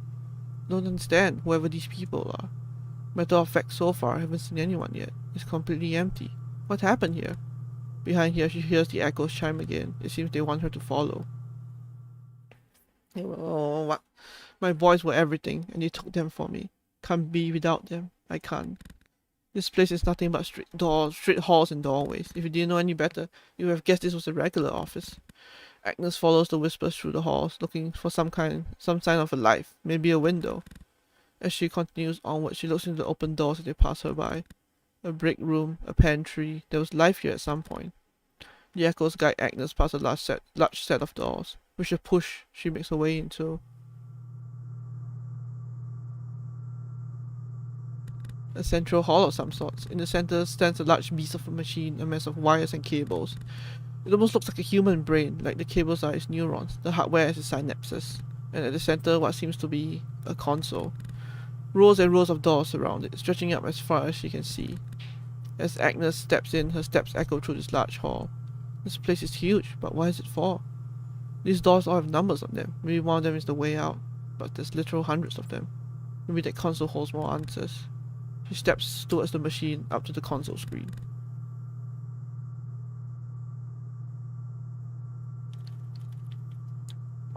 It's a fairly simplistic keyboard and mouse on the small board in front of it. Alright, just like a regular computer. That's reassuring. There's gotta be a map or something. Hell, any kind of information will do. Log in as a guest. I don't plan to be staying long. Alright, I'm in. Let's have a look. This is Libertina. This, oh my god, literally just Doki references. A whole bunch of files. I've never seen a file called CSP before. Is that the CSP is that thing, right? I don't quite know it. I mean, I heard of it, but I don't quite like fully ever really delve into it. They seem to be text files. She tries looking through the documents. The download's empty. This computer's weirdly barren besides the desktop files. Alright, then maybe the search. Let's try Walpole. She navigates her way to the search bar and types in the name of a town. Only one file pops out, an SCP file. What the heck is Penthos. Penthos. Let's see. Agnes clicks on the Penthos file. Immediately a wall of text opens itself to her. Subject Walpole, tentatively marked with serial number 0451. Walpole, Colorado, date October 31st. Object class Apollyon. Entities have been contained, identified as formerly human. Contained organisms are volatile and prone to transformation. Currently contained in cell block A. There's an amendment here at the bottom. Subject has opened itself for interview. Source of communication is unclear, seeming some form of telepathy. Based on information provided, SCP has been renamed to Penthos. Telepathy. Telepathy, is that like the voice I heard? Yes, you were right, Byrne. Just this once. Another amendment, the last one. Containment facility has reported an incident to headquarters, seemingly related to subject Penthos. All current operatives are advised to. It cuts off there. The rest seem to be expunged. 6451. There's a door here with that number on it. Not sure if it's a good idea, but there's nowhere else to go. Here goes nothing. Agnes turns and walks to the door with the corresponding number on it. Oddly enough, the door next to it is simply 1 with the rest counting up. Each has a handle on it, the kind you only find on the vault. With all her strength, Agnes pulls the door's handle down, hearing the mechanics inside click. As the lock slides, the door opens. She has to put all her weight on the door to get it to even budge. She stumbles backwards, having applied enough force for the door to swing open by its own momentum. In contrast to the clean front, the backside of the door seems rusted and scratched. Carefully, Agnes puts her left foot forward, and the rest of her follows as she steps inside. Whoa. Whoa. Whoa. When I came here, I only had one objective on my mind. I needed to plant seeds in the earth, something to continue for years, onto infinity. When I told her, she didn't question it, packed up and left with me that same day. I sunk all the money I had into buying this land, and with the unlimited potential, I went to work. I would name the town after myself, the name I took from my father, and his before him. It's what he always told me, make your name proud, son, because one day you won't be here anymore. I built her home, for her, for us. Others came, seeking to build homes of their own, families, entrepreneurs. This is how it began. Within months, I witnessed a community grow. But it wasn't enough. I saw the spots on my hands, the marks on my face. It was what he warned me about. I was decaying. My morality was catching up to me. I thought the days of my youth when my father taught me to chop wood, to build with my hands. As he grew older, the logs got heavier. He'd get winded more easily. And he tried to hide it. Push himself harder, too hard. All the while, we knew that he was getting older, decaying further and further. Up to the day he simply dropped dead right in front of me. I wasn't gonna let it happen to me. They were going to hear, to know my name. I needed more than this town, more than just buildings and streets, meaningless apparitions. I needed flesh. I spoke to her about it, and she agreed. We would have a child, an heir to carry on the family name. By now, we had watched the other settlers welcome children of their own. Watched them raise children of their own in turn. We began immediately. There was already enough time wasted. She fell pregnant soon enough, and I was overjoyed. As the child within her grew, the town around me continued to expand. A new life would carry my name, and this town would be for them. The true infinity I had always craved. It was a girl, and she was the most beautiful creature I had ever seen. I wasn't expecting that. When I first laid my eyes on her, I knew that this was the ultimate form of creation. Our first weeks together were bliss. I suddenly felt so free of the weight, the pressure. The happiness I knew was fueled by her laugh, her smile. I finally knew pride. But she got sick. Very sick. Very fast. And before she had spent even a year on this planet, we lost her. Oh, crap. The war had taken her from us. And Magdalene, she couldn't take it. I told her we could have another, that there was still a new future to build, for both of us, but she wouldn't hear it. The world had taken her greatest love, and she thought that a world which could snuff such innocent beauty was not a world she could live in. I found her in our bedroom, the same house I once built for her, the same place where I found her, dead, after all that had happened.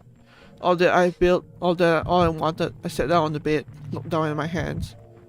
It felt like the end of my days, but the hardest part of it all was, it wasn't. I was still alive, decomposing with every second, but alive. While they weren't.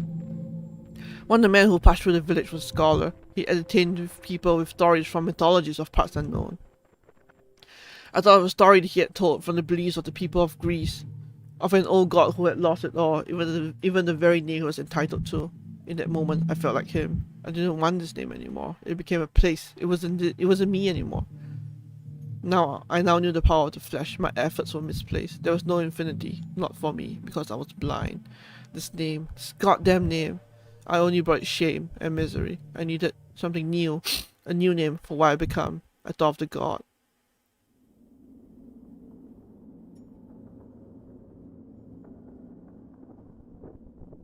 Oh.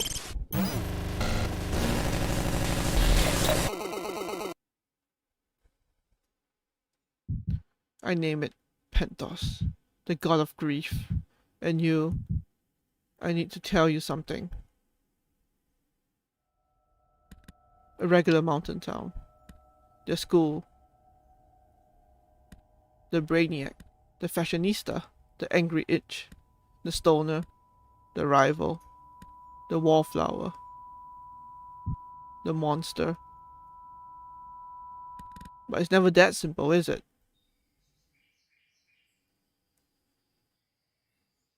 School?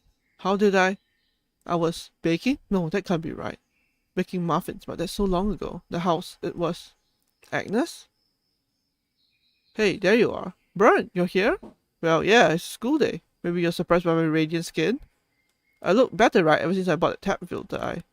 He nearly chokes on his words as Agnes latches onto him. She hugs him so tightly, his bones crack. What, Ag? Everything okay? Bern, I don't know what's going on anymore. All this craziness. Everyone changed? And you changed too. I tried to find you, but you weren't... Come now, dear, don't get so down. Yumi! Oh, thank God, you're okay too!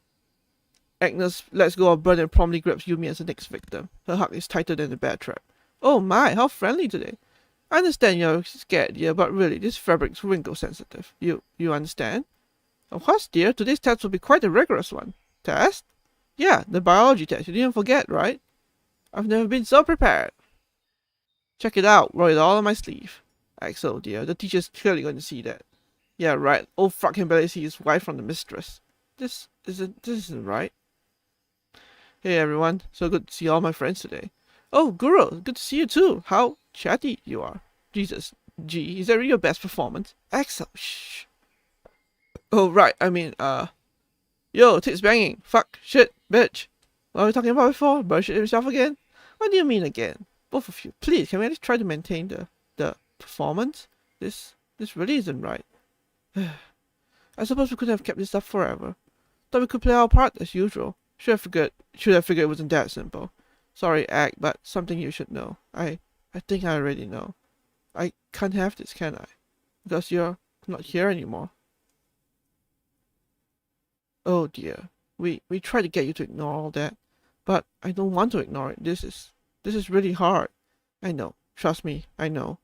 We all do, unfortunately. We get how it feels to give someone up.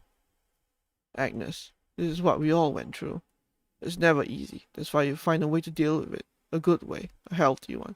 Because if you don't, you might never let it go. You might start to hate yourself, or hate the world, or you hide yourself from it. So, then what? What do I do?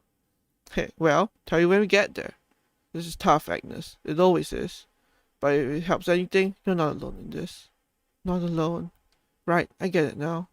You do? I don't. Just tell me one thing. Where do you guys go? Well, I get to see Abby again. I'll get to see my mama. Same here. We'll raise a toast to shit we got to leave behind. See mom and dad again. That'll be something. That all sounds wonderful. I never knew this was all such a big part of you. I wish I could have helped you. Sorry, kid, but you can't help everything. But you can be there for someone. Be a shoulder to cry on. And you were. Always. Agnes, we're lucky to have you. I'm really gonna miss you guys. Oh dear, and we'll miss you. Like crazy, you butt munch. Miss you too. I don't think anyone here will ever forget you, Agnes. And I won't forget you. For the first time in days, she can muster a smile. Overcome with emotions, the tears start to roll down her cheek. And when Yumi pulls her into a hug, that's when the waterworks truly start. Aww. Others join in and form a cluster of arms, embracing each other. Agnes's cries, sobs, wails, sniffling all over Yumi's shoulder, tears on her nice coat. She doesn't complain. They take turns resting their heads on each other's shoulders to feel their warmth one last time. Guru won't stop pulling everyone closer and so digs their fingers into the other's backs. They hug for as long as they can, but it can't be forever. She looks over her shoulder, a doorway. It wasn't there before. An elevator. Back to where? Back home? I think I have to go. I have to get back too. She looks around. They're not there anymore. Right. It's time. She wipes the tears off her cheek, clears her throat. Carefully, she takes her first step into the elevator. Rest well, Mama. You're the most beautiful person I know. I hope I got to make you proud. Mom, Dad, if you can hear me, I made friends. Good friends, like you wanted for me. Mom, you were a drunk piece of shit, just like me. I miss you. Good night, Abby. I'm sorry I wasn't there for you.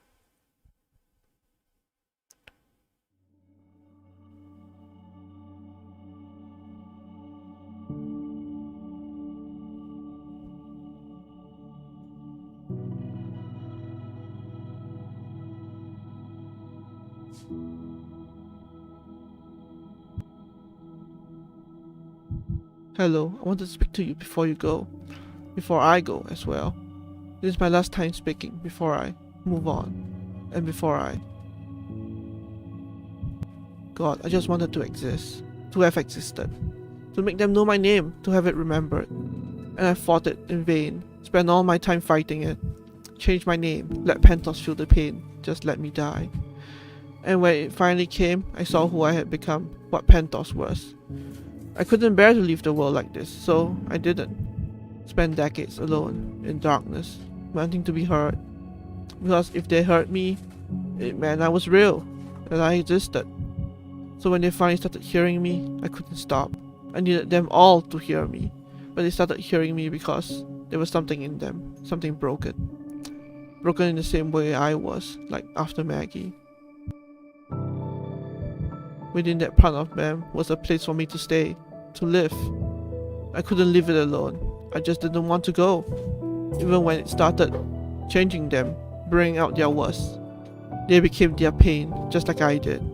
I wasn't helping them, and they weren't helping me. I'm so sorry. I just wanted to. A few didn't. I'm not sure why. I believe you were all unbroken. Whatever that means, I'm not entirely sure. As people began to change, you stayed the same. I never thought I'd meet someone like you. I liked that. It felt oddly comforting. I still spoke to you, but it was more like speaking to myself. Confronting myself, finally. When everyone changed fully, you were still there, trying to find your friends. It made me think about them, Maggie, Elizabeth. I wonder if I realized sooner, started on time, maybe they would have remembered me. I know I remember them. That was her name, Elizabeth, our daughter, named after Maggie's mother. Her own way of living forever, I suppose. I haven't laughed in so long. Feels good. Agnes, you remember them, and I know they'll never forget about you. Just hold on to that, will you? Because that's how they, well, you know. I have to go now. Agnes, I'm scared. I'm really scared. But this is what's best for everyone. And this is what everyone goes through. I'm not special. I never was. Only to them. I just wanted to ask what you do for them. I know I can't ask this of you, but can you do it for me as well? Adam Walpole. My real name. The one my father gave me. He used to be so proud of that. Told everyone he named me that because I'll be the first man in something, somewhere. Be unique. Just think of me every once in a while. And Agnes, there's something else I need you to do. You don't owe me anything, but for them, do you have something sharp on you by any chance? I'm in no position to ask for a favor. And I understand if you choose not to, but there's something I'd like you to do for me before I go.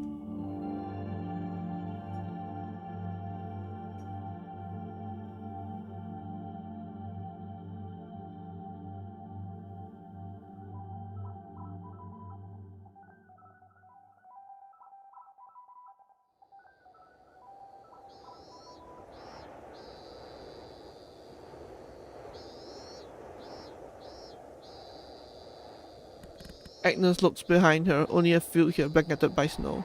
No elevator. She listens for a moment. Somewhere, a voice whispers to her, softly.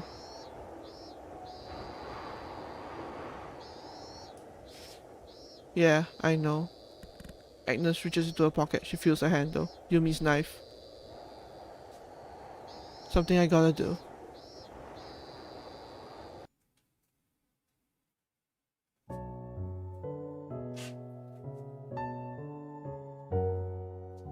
Well, that's the end, I guess.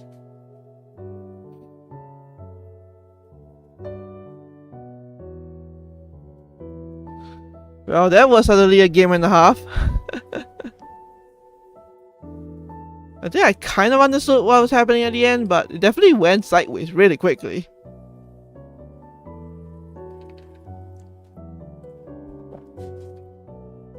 But yeah, that was definitely an interesting game to go through. That's Agnes. That's burned. Yes, Yumi, yeah. Oh, Ari as Yumi. Good job, Ari. You did very well as Yumi. If you are watching this.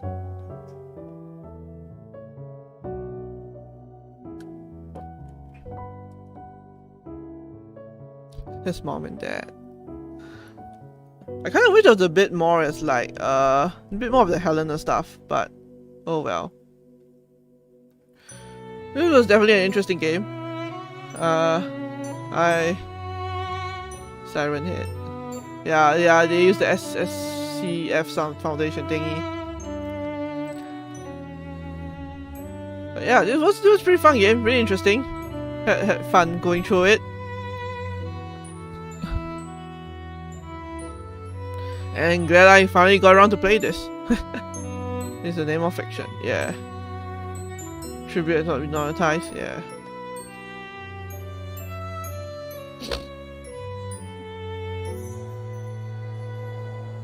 Adam plus Magdalene plus Elizabeth. Aww. Thanks for playing. Yes, at least now I know what to use the shop stuff for. I was a bit worried about what it was going to be about, but that's nice. Oh yeah, I guess that's it for this game. So very fun. Definitely quite a story for sure, and glad I went through it. So now that this is done, next week I'm going to what's going to do next week? Next week, I think I'm probably going. Oh yeah, I was gonna say next week. So next week is Boxing Day. Next week at this time it's gonna be Boxing Day, and so you know, because it's Boxing Day, it's all about boxers. You know what game is all about boxers? Minecraft. Minecraft is all about boxers. So I'm going to play Minecraft for the very first time, and not just like normal Minecraft. I'm not just going to start a game. I'm going to do the 1 block challenge, which you know, it's probably not the best idea, but that's, I mean, how else can you make it more interesting, right? Playing Minecraft for the very first time, except with the 1 block challenge. Yeah, it's probably going to be a disaster, but that's what I'm here for. So yeah, I'll have the event up soon after this, and you know, if anyone's remotely interested in my disastrous entrance into Minecraft, then feel free to have a notification for that and stuff. But yeah, so until then, thanks everyone for tuning into the stream. Hope you guys enjoyed it. Hope anyone also watched this also enjoyed it as well. All of you stay safe, wash your hands, all that fun stuff, and I will see you next week for Minecraft. Yeah, I can't believe I'm saying this. We are doing Minecraft next week. Alright, goodbye.